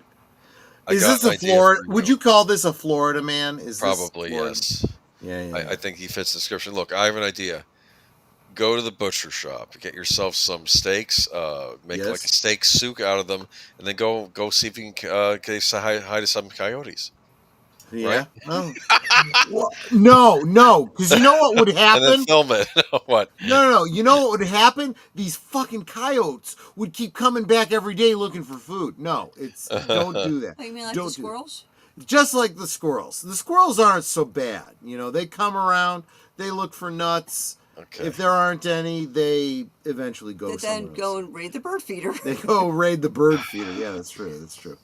But Florida man. But yeah, we get hurricanes down here, as we've mentioned many times in the past. Is Florida where the guy, the meme comes from of the guy holding the American flag without a shirt, standing in the middle of the street as the wind is blowing on him? Is that? I don't know, but it should be. It should be, yeah. Yeah. That's a Florida man. Yeah. Obviously, try to get to safety, either out of the area of the storm or to a evacuation center, or if not, shelter in place if you think it's safe enough. But do not go camping in the middle of a hurricane. I love this because Agent Boomer is actually one of those heroes that serves the public and goes to the shelter to make sure that people are safe during hurricanes down in Florida. Make sure they got a spot to stay while they shelter during the storm. But if it wasn't for that, if it wasn't for him, being the hero and staying to help people, I would say get yourself the fuck out of the path of the hurricane. You have plenty of notice that there's a hurricane coming. Get the hell out of I'll say this, though. You don't always, though, because sometimes you think you're okay because you're looking at the predictor, and then suddenly something shifts, and then, and then you don't have time to get out. I don't know. I kind of feel like if I lived in Florida, which it's looking more and more like is not going to happen. But if I did, I would find a way to secure everything and say, you know what? This is hurricane season. This is what I consider vacation season. Goodbye, everybody! And head north. So I guess Florida isn't the only place with weird weather patterns. Oh, we don't have hurricanes. We have tornadoes. Tornadoes are just as brutal, but you never know when they're going to hit. We don't get so Hurricane Bopsu Diddley is predicted because it starts off the coast of Florida, and you have like weeks in advance where you're told this tropical storm is building energy as it's coming in towards the coast. Yeah. So we expect it to be a category whatever hurricane by such and such date. We recommend whatever they recommend. Tornadoes, you don't know until like less than an hour before they fucking hit. And by then Not it's too damn late. Not true. Helen Hunt created the thing that would do tornado predicting in Twisters. Helen Based on a Hunt true story. and Twisters was a bunch of bullshit. Based on reality, but Michael no. Crichton helped write that script. Yes, he did. But you still don't have more than about an hour. And so if you live in Hurricane Alley, in Tornado Alley, and you get on your phone or on your TV, those of you that still have TVs, a notification, tornado watch. That means you have bad storms in your area that could lead to tornadoes, that could lead to the conditions that would result in tornadoes. So watch out for them, be careful, stay home, maybe don't go driving anywhere. Maybe get in the basement just to be on the safe side. And if you see sign of a tornado, call the local tornado watch number to let people know so that you can warn your neighbors. We are actually rather fortunate where we are. I don't think Troy's ever thought of this. Not only do we have the air raid tornado siren at the school, which is over real here, nearby, yes. We also have one on the major street. It's Highway 59. So it's it's that way. About not even a half mile away. So we get from two different sources if there is something going on. So at 10 o'clock on Tuesdays, we hear it every week. No, once the first Tuesday of the month. First Tuesday of the month. At 10 a.m. At 10 a.m. But if we hear it when it goes completely dark outside, it's like, Netter, time to go to the basement. Time to come down to the basement. And you only have about an hour. That when those sirens go, it either means tornado watch situation or there has been a tornado in the area that has been sighted. They don't last long. Hurricanes could last for days. Days. Tornadoes last minutes to hours and are gone. Yeah, it's like the last time we had one, my cat was still alive. And it's like the lights were flickering and the sirens went off. So I grabbed the cat. We all came down to the family room, which is where we're sitting right now in the basement. And, made sure the door was closed. We had water down here. We had food down here. So if anything Because happened, it was entirely possible we'd come up the stairs and there'd be no house. Yeah. So I made sure that we had like pillows and blankets down here. So if we had to actually sleep down in the basement, we could be semi-comfortable. So I was prepared for it. And shortly after that, I put together two big, I guess you would call them rucksacks. Yeah. One of them, I'm 5'4". One of them is almost as big as me. So I've got one for me and one for Troy. And they're filled with, they got tents, they got food, they got flashlights. I mean, anything that you could use in an emergency. So if we had to bug out, we could just grab those bags and go. If we couldn't take the car, we still got the bags. But let's get to the article that you got for us. Oh yeah. This was recently, August 26, 2025. Tornado in Belvedere, Illinois. Yep. Not too far from where I'm at. Yeah. Residents share photos and videos of storm damage. Residents of Belvedere, Illinois, shared photos and videos showing storm damage across the city.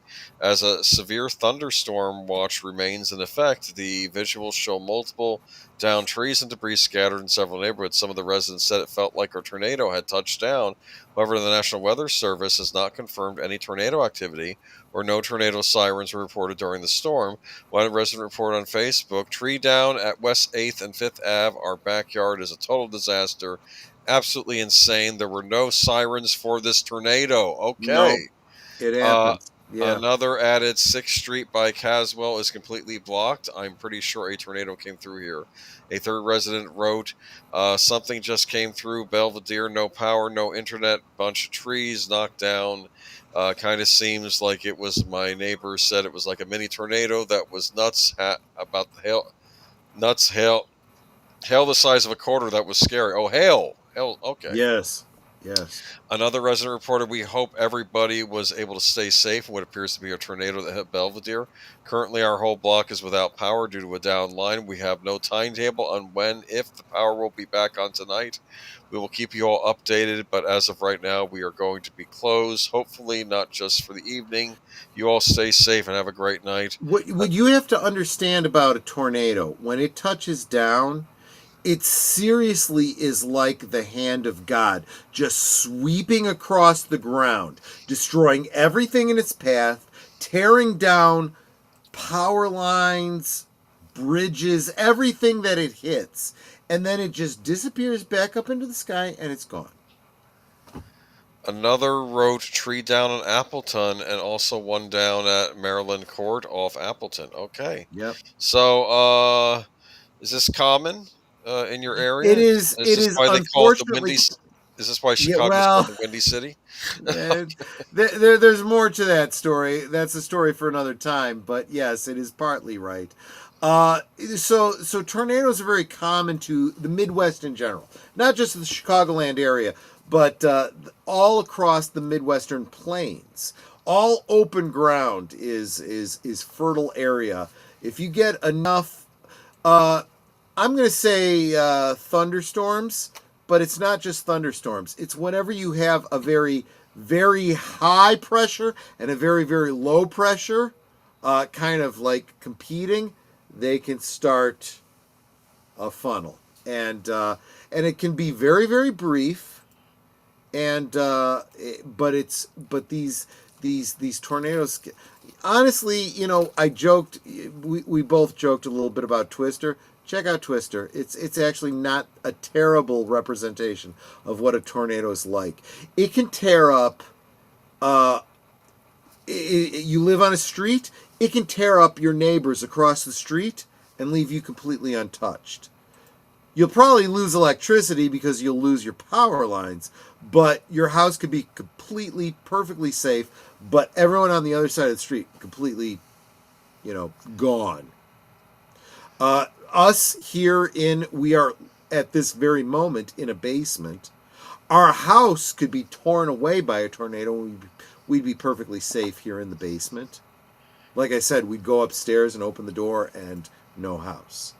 This is the kind of thing that people talk about all the time. Tornadoes are a big deal. The big difference is hurricanes are miles and miles across. Tornadoes can be feet across. So tornadoes are like scalpels, whereas hurricanes are like friggin' bombs. That's the difference. So you're always afraid that you might get hit by a tornado, but unless you're in the direct path of a tornado, you're generally okay. But it's pretty bad. Scary. The fuck am I saying here? You know what?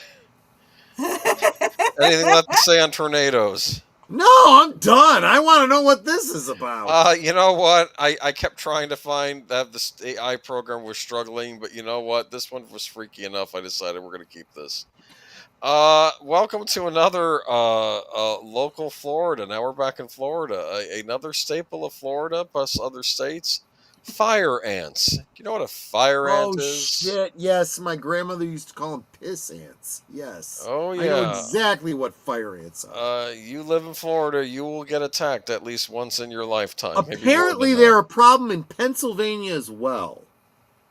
Interesting. I didn't know that. Yeah. Fortunately, this is from May 13th, 2021. Southwest Florida woman dies after reaction to fire ant bites. I am sorry to hear that. Yeah. You see the dirt mounds everywhere, but you don't know the insects that call them home are dangerous. One Yep. Southwest Florida woman knows firsthand after losing her best friend last month. Now she's on a mission to make sure people are educated so another tragedy Good. can be avoided. It was just such a shock and such a sad thing, said Gal Rupert, whose best friend died after being bitten by fire ants. One of my favorite memories of her is her singing. I mean, almost every time you said something, she could think of a song and would start singing. But over a period of 4 days, she was silenced. This was such a shocking, horrible thing that nobody expected. It started with a trip to the Mayaca River State Park mid-April. While they were there, she said, "Oh, I'm getting bitten up by red ants," not thinking anything of it, Rupert said. Then they got in the Yep. car to leave, and she starts to have a reaction, a pretty severe anaphylactic reaction. 3 days later, the 66-year-old was gone. I rushed to the hospital, of course, and stayed with them for a very long time. But by that time, they had got her breathing, but she was on life support and wasn't any hope.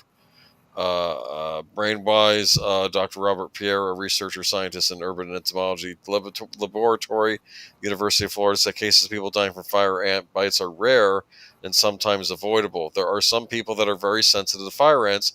If they get Right. stung by fire ants, even just one sting of them can cause the person to go into shock. But the normal person can withstand several stings, he said.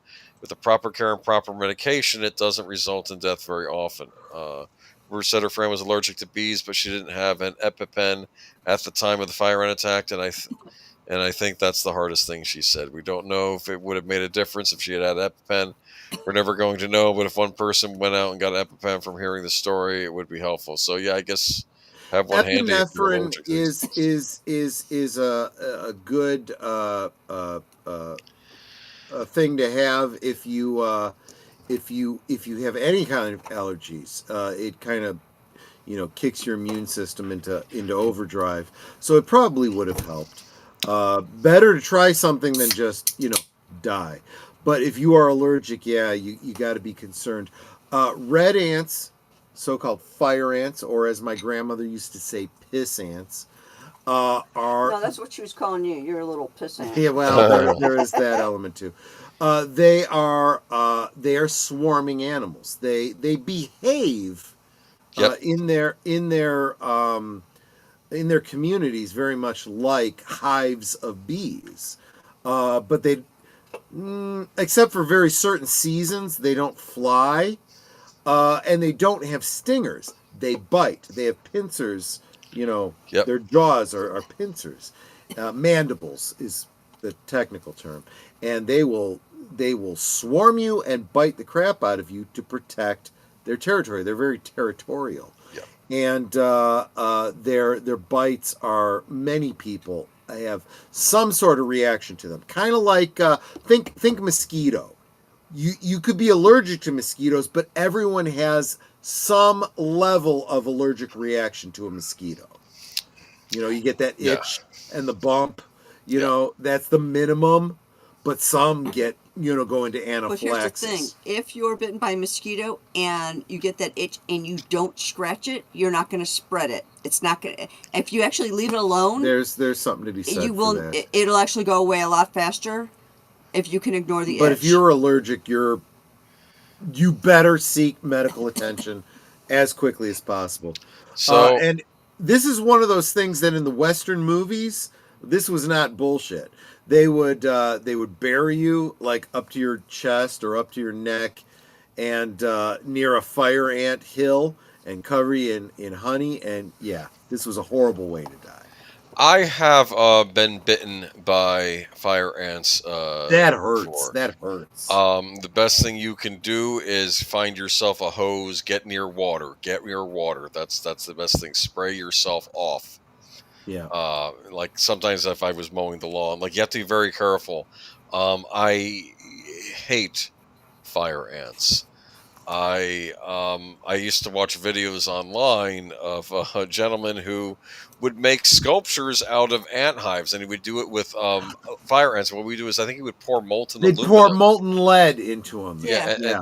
And then he would let it harden. And I was very interesting, because what it does is it fills in all of the tunnels. The tunnels that they've dug in their hive and burns and then it kills all the ants. But then when you dig it up, you've got this interesting like lattice. It's very very interesting. Yeah. And I started pouring boiling water on them. That's how I would do when I would find nests on our property. These are very nasty. And you had absolutely zero compassion. It's like, fuck you. I do not care. It doesn't matter. Absolutely, I dig it.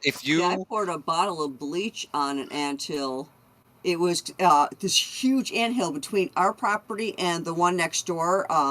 There's like a the only reason she used bleach was because I don't usually keep gasoline. Otherwise, she would have poured gasoline, and I said, "Go ahead, light it. Go ahead and light it." This anthill was big enough to be encroaching through the chain link fence, and I want to say it stood about a half a foot tall. It was huge. So I just took a bottle of bleach and poured it all over the thing.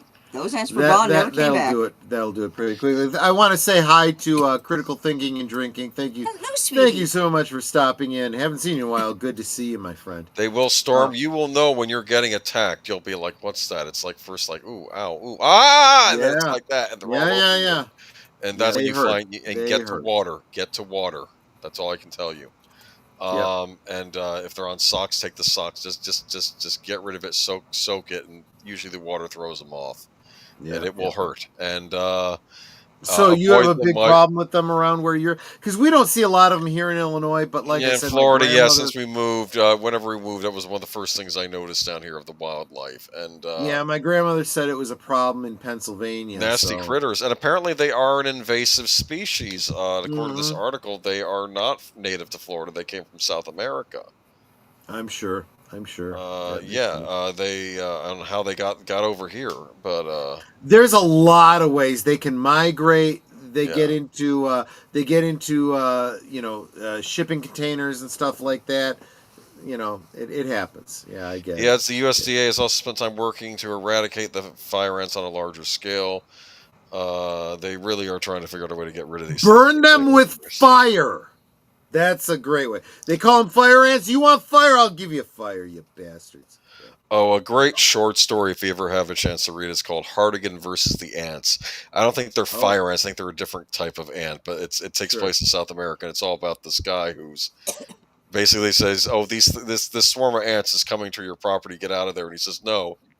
He and the rest of the farmhands, he's going to find a way to fend off the ants. And it was good luck with that. No, and he had like gasoline. He had a gasoline moat. He was, "I don't care. This is my land. I don't care. I am going to kill the ants." Well, it was a great story. He gets kind of messed up at the end, but I think he survives and beats the ants. Yes. Good. Okay. Good. It's a good adventure story. But yeah, I don't know. Even though that wasn't the image I was necessarily looking for, I'm like, yeah, that's about right. The hand screaming as the ants are attacking. I dig it now. Yeah, I see it. Last article of the night. Oh no, the bees! Yeah. Have you seen The Wicker Man? I have seen both versions of The Wicker Man. Yeah, I prefer the original one with Britt Eklund. I prefer the Nick Cage one with Nick Cage because... No. Britt Eklund. No. If you haven't seen it...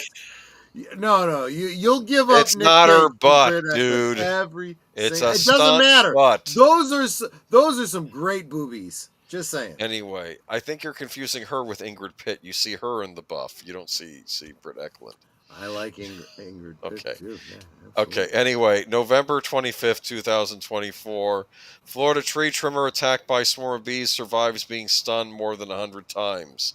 Guess we'll end on a happy note. Okay, Citrus County, Florida. Florida man survived a swarm of bees and a 30-foot fall during a recent tree trimming job. It happened. 30-foot fall. No, I thought this was all about bees, but he fell 30 feet as well. Man, oh man. I remember when I insisted that Big Al do the swarm for one of the movie night streams, and I guest starred on that one because I love that movie because that movie has a gentleman in a hazmat suit getting attacked by killer bees, getting set on fire, and falling like 50 stories out of a building, and it's like he dies 3 ways. Oh my god! Yeah, he dies 3 ways at the same time, and it's like, oh. What actually killed him, right? He's dead. That's like the worst way to go. Anyway, a Florida man survived a swarm of bees in a 30-foot drought during a recent tree trimming job. It happened to John Christian, Beverly County man who was working a job last Wednesday. Christian said he had hit a beehive during a post-hurricane tree trimming job in Citrus County. They just came straight up at me, and I couldn't get them off me, he said. Christian said he accidentally hit a switch, and that got him stuck in his bucket truck as the bees kept stinging him. I started hollering for help, and somebody said jump, so I took out off the side of the machine. I said I fell 30 feet, hit the roof, and then rolled to the ground, and the things just kept coming at me. Yes. Oh no. So you have to understand that bees are not smart in the intelligence. You know, they are 100% instinct. So once you trigger their swarm instinct, you're kind of effed. They're just coming at you like the Terminator. They will keep coming at you. And they are suicidal in it, because a lot of these breeds of bees die by the act of stinging you. To them, it's kind of a kamikaze act. But they are doing this in service to the greater good, to the hive. They will, 1,000 bees will sting you and die to protect the queen and the hive. I have a bee phobia.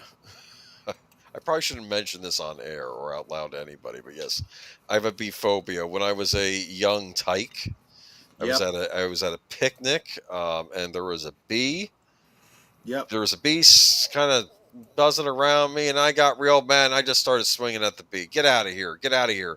Thing landed right on my nose and stung me, and I cried. I was like 4 years old. I would imagine. And ever since then, I've had a bit of a bee phobia.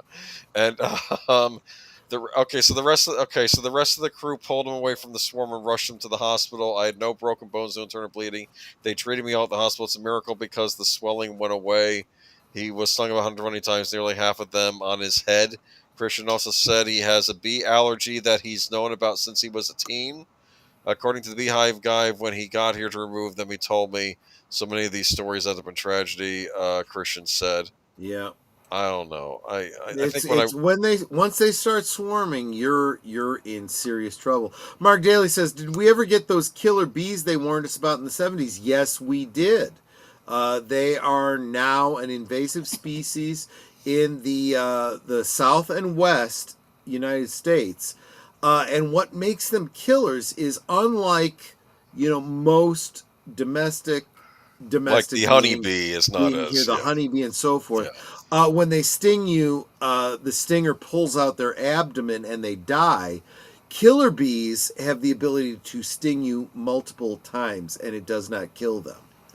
That is what makes them so terrible. They can sting you 10, 15, 20 times each, and you are being swarmed by hundreds of them.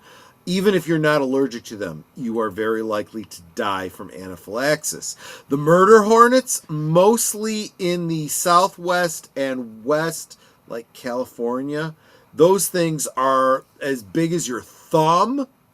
And they are the same way. They can sting multiple times. They don't die.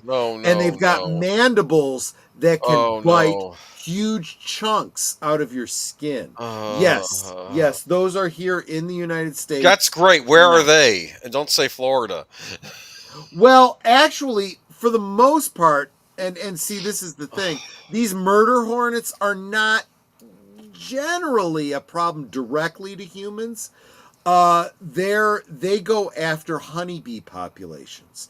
They go after honeybee hives. Well, that's bad too, isn't it? Because it is very bad. It is. And then very the honeybees go, screw this, and they attack them, and their body heat of the bees kill the hornets. I love my wife. She's well versed. Yes. What happens is these things can, in direct combat, they just bite and kill bees left and right by biting them in half. When they get into the hive, the bees swarm them, literally talk about kamikaze. They envelop the murder hornet, and then they start beating their wings, raising their body temperatures, and they cook these fuckers. They literally cook the murder hornet.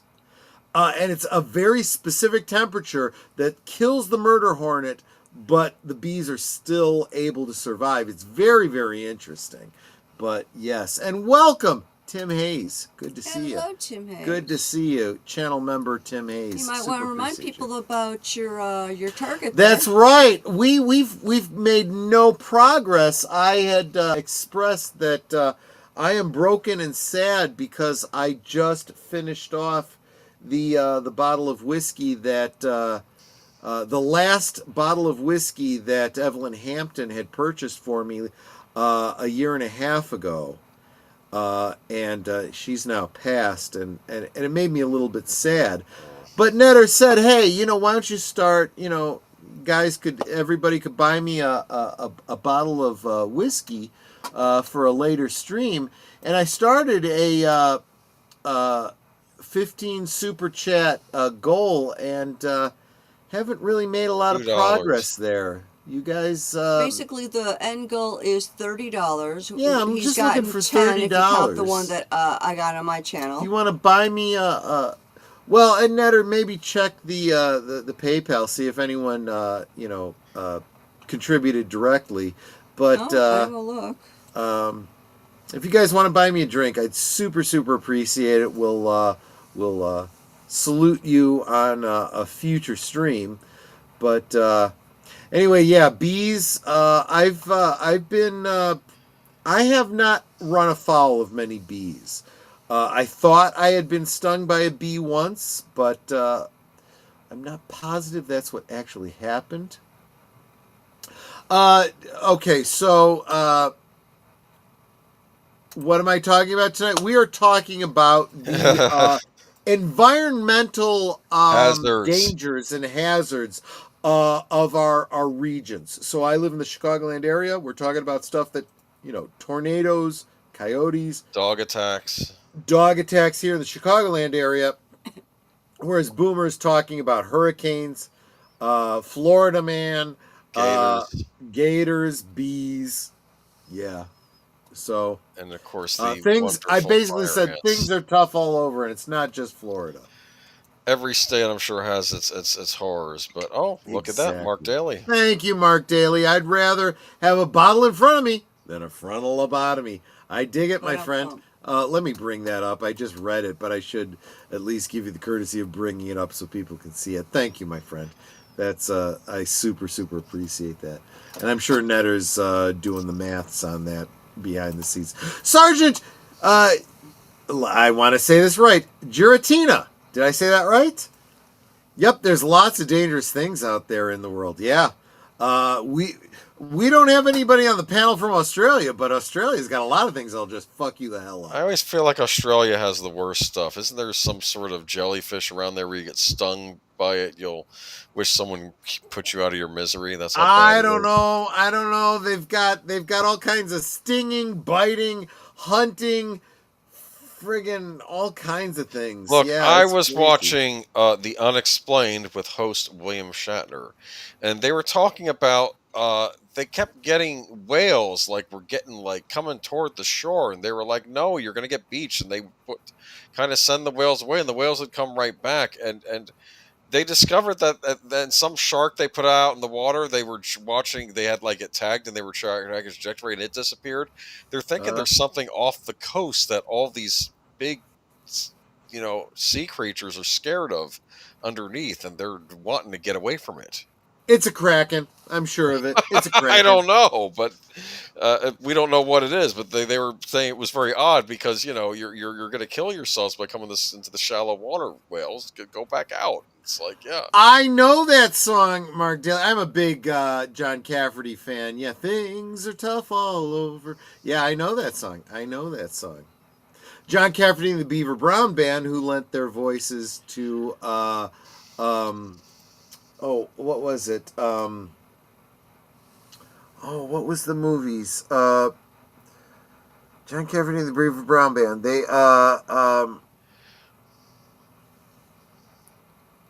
What was the movie?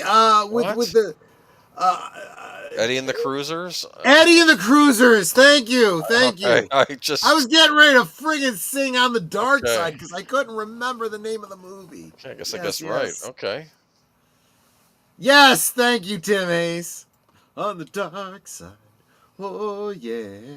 That's John Cafferty and the Beaver Brown Band. That's right. That is it for my presentations here. Amen. Amen. We got enough to be afraid of, for crying out loud. This is So what are we doing next week, or do we have even a plan, or maybe the chat has some suggestions? Maybe we don't want to do. Well, let's see. I don't even know what today's date is, let alone next week. Today so next week we're going into September. So a lot of people would argue that we're starting into spooky season. September starts. Really? We want to give Halloween its due, because people friggin' start. Halloween it's due in October. Guy, yeah, but you're one of those. You're one of those. No. I'm just saying that celebrating in general, Halloween in July. Yeah, yes, okay. People are starting to celebrate Christmas. In the late summer, early spring. So let's give Halloween its due. So yeah, we got to start thinking about. Maybe we start looking back again at the urban legends, the creepypastas, and all right. That kind of stuff, maybe we start looking at game if you are. Always. Well, do you want to do urban legends, or do you want to do? I know I remember I wanted to do UFOs at some point. We could do UFOs. We could do a UFO stream. Next that week. would be very in line with a lot of what we were talking about during the live from Sparkwood 21, right? Let's do UFOs. We'll do we haven't done UFOs before. We can talk about all the probing that goes on and whatnot, and just I'm kidding. Yeah. It's funny because I've talked a number of times about you've heard of HeroClix, right? Well, there was for a period of time the original company that started HeroClix what was the name of it? Was Bang Pow? It wasn't Wizards of the Coast. It was, I don't remember who it was that put out the game, but they had put out HorrorClix, and one of the Clix creatures was the Gray Aliens, and they had 3 different styles, for different levels of strength in the game or whatever, and one WizKids games. Thank you. One of them comes with a probe. That's its special power. It can probe you. So, anyway. But we'll be talking UFOs, aliens, all that kind of stuff next week. That sounds like a good plan. Aliens, man. I don't know. I might have to bring up William Whitley Strieber, maybe. I don't know. But tomorrow night over on Netter's Network, we will be watching, what was the name of the film? Really? Hidden Figures. Hidden Figures, right. That's about the contribution of several African-American female mathematicians who helped us get to the moon. So they deserve their due. Yeah, it's like just a few snippets I saw of this movie, because it's like on YouTube, sometimes they'll show you like little shorts of different things, and I've now seen about maybe 4 or 5 different shorts about this movie, and it's intrigued me so much. I'm like, I want to see this movie, and I want to share it with people. And these women are brilliant. Now, the thing that you have to keep in mind is this is all taking place in the 60s. So not only were these women that were being looked down by men, they were black women being looked down by men and white men. So it was really, really tough for them. But these women were brilliant. Yeah. Their mathematical skills are like out of this world. Yeah. It's like out of this world. They helped us get out of this world. That's exactly right. What are we talking about on Geeky Geezers on Sunday, Agent Boomer? We are talking about many an interesting thing, like David Zaslav getting inserted into the Wizard of Oz. Oh, for fuck's sake. Yeah, uh, dude. Classics should not be effed around with, but we'll talk about it. Yeah. possible movie coming out that addresses the Me Too movement, and Julia Roberts kind of getting into it with people criticizing her for being in it. Also, some I'm sure there's some gaming stuff. A very interesting piece of Atari paraphernalia you can buy. I saw that. Is Yeah. right up Troy's alley, and we got other good stuff too Yeah, to talk about. looking Probably forward to it. more. And members on this channel, on my channel, members, we're planning watch party on Monday night at 8 Central. Some kind of wonderful, recommended by Nate from Geek Flag, and I think it's a good one. It'd be nice to revisit that. And you guys saw the promos. You guys know what's coming up for the rest of the week. So, Boomer, any last thoughts, any last words before we wind this down and I go get myself a booze sponge? Nothing. Just be aware of the dangers in your areas. You know what local wildlife and weather conditions you have to be wise of. Right. If you Right. have allergies or something, you know, carry an EpiPen with you. Just do things you have to do to keep yourself safe, because you know, we may have think we've civilized the wilderness, but it's still out there, right Absolutely. closer than you And think. if you are in the path of a hurricane, unless you're being a hero and you're sticking around to do your civic duty, get the fuck out of there. Yes, exactly. Ned, or any last thoughts, any last words? I think all of you are Osmo. Thank you for those who contribute to the Whiskey Fund. Thank you. Yeah, well, how far did we get? We are Ned? at $15. So we're about halfway there to a Yeah. bottle of whiskey for me. Right. Exactly. So I want to thank you all for that, because that, you know, Joe's got to have his liqueur. It kind of on makes Fridays. the Friday night thing, you know. It moves those gears. When you've had a really tough week, sometimes you just need a drink. Yeah. I mean, it doesn't happen to me too often, but there are times where I'm just like, I need a glass of wine or something. Sweetie, give me a drink. Yeah, exactly. Because I've had such a tough week. It's like, okay, that's a nice relaxing thing. And, you know, so every once in a while, people imbibe. So thank you guys. So thank you guys for so your much generosity. for donating $15 towards his new bottle of Clark and Sheffield. And just thank you guys for encouraging us, just in general. You guys are totally Osmo. We love you guys so much. Thank you for being here. Thank you for everyone that has been saying for me to feel better. I do feel a little bit better, but I also know I'm going to sleep so well tonight, because I'm planning on taking a shot of something before I go to bed. Yeah, it's like we've got different liqueurs. Guys, you don't realize alcohol not only makes you sleepy, but it also dries you out.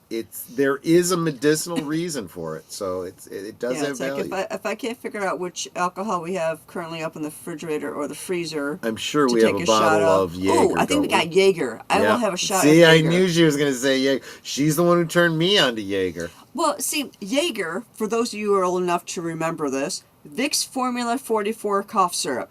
Jägermeister tastes just like it. She's talking about the original Jägermeister. Excuse me, the original Formula 44. Because you guys are probably all used to that cherry flavored sweet crap. It used to have an anisette type flavor to it. I loved that. And then they stopped making it. And she's like, screw that. I got Jägermeister. That'll keep me so I'm happy. going to have a shot of Jaeger before I go to bed, and hopefully it'll make me feel so much better and help me to sleep. So anyway, guys. Yeah, so thank you so much, guys. You are Osmo. If you weren't here, we'd just be talking to ourselves, and that's fine, but we'd rather have you here. Absolutely. Guys, I want to thank you guys so much for hanging out with me. You guys, most of y'all were here for Liquid Lunch. Now you're here for Last Call. And I hope you guys have a wonderful weekend. That's the idea. We want to usher in the weekend. Hope you have a wonderful time. Stay safe out there. You guys take care. We'll see you on the next one. Good night, ladies. Good night, sir. Hit it, sweetheart. The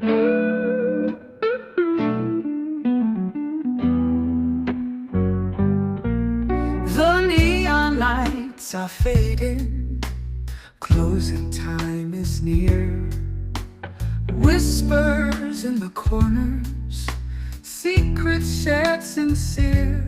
The bartender's polishing the final glass. Time slips away like moving through the grass. Last call for alcohol, make your dreams come true. One more round, friends, from me and you. Let's toast to the night, to the stories we've spun. Here's to the laughter and to what's begun.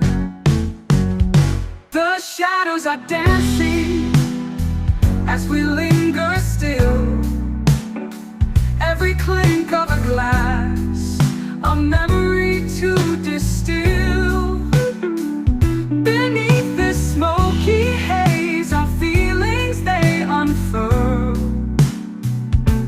A tapestry of whispers in this corner of the world.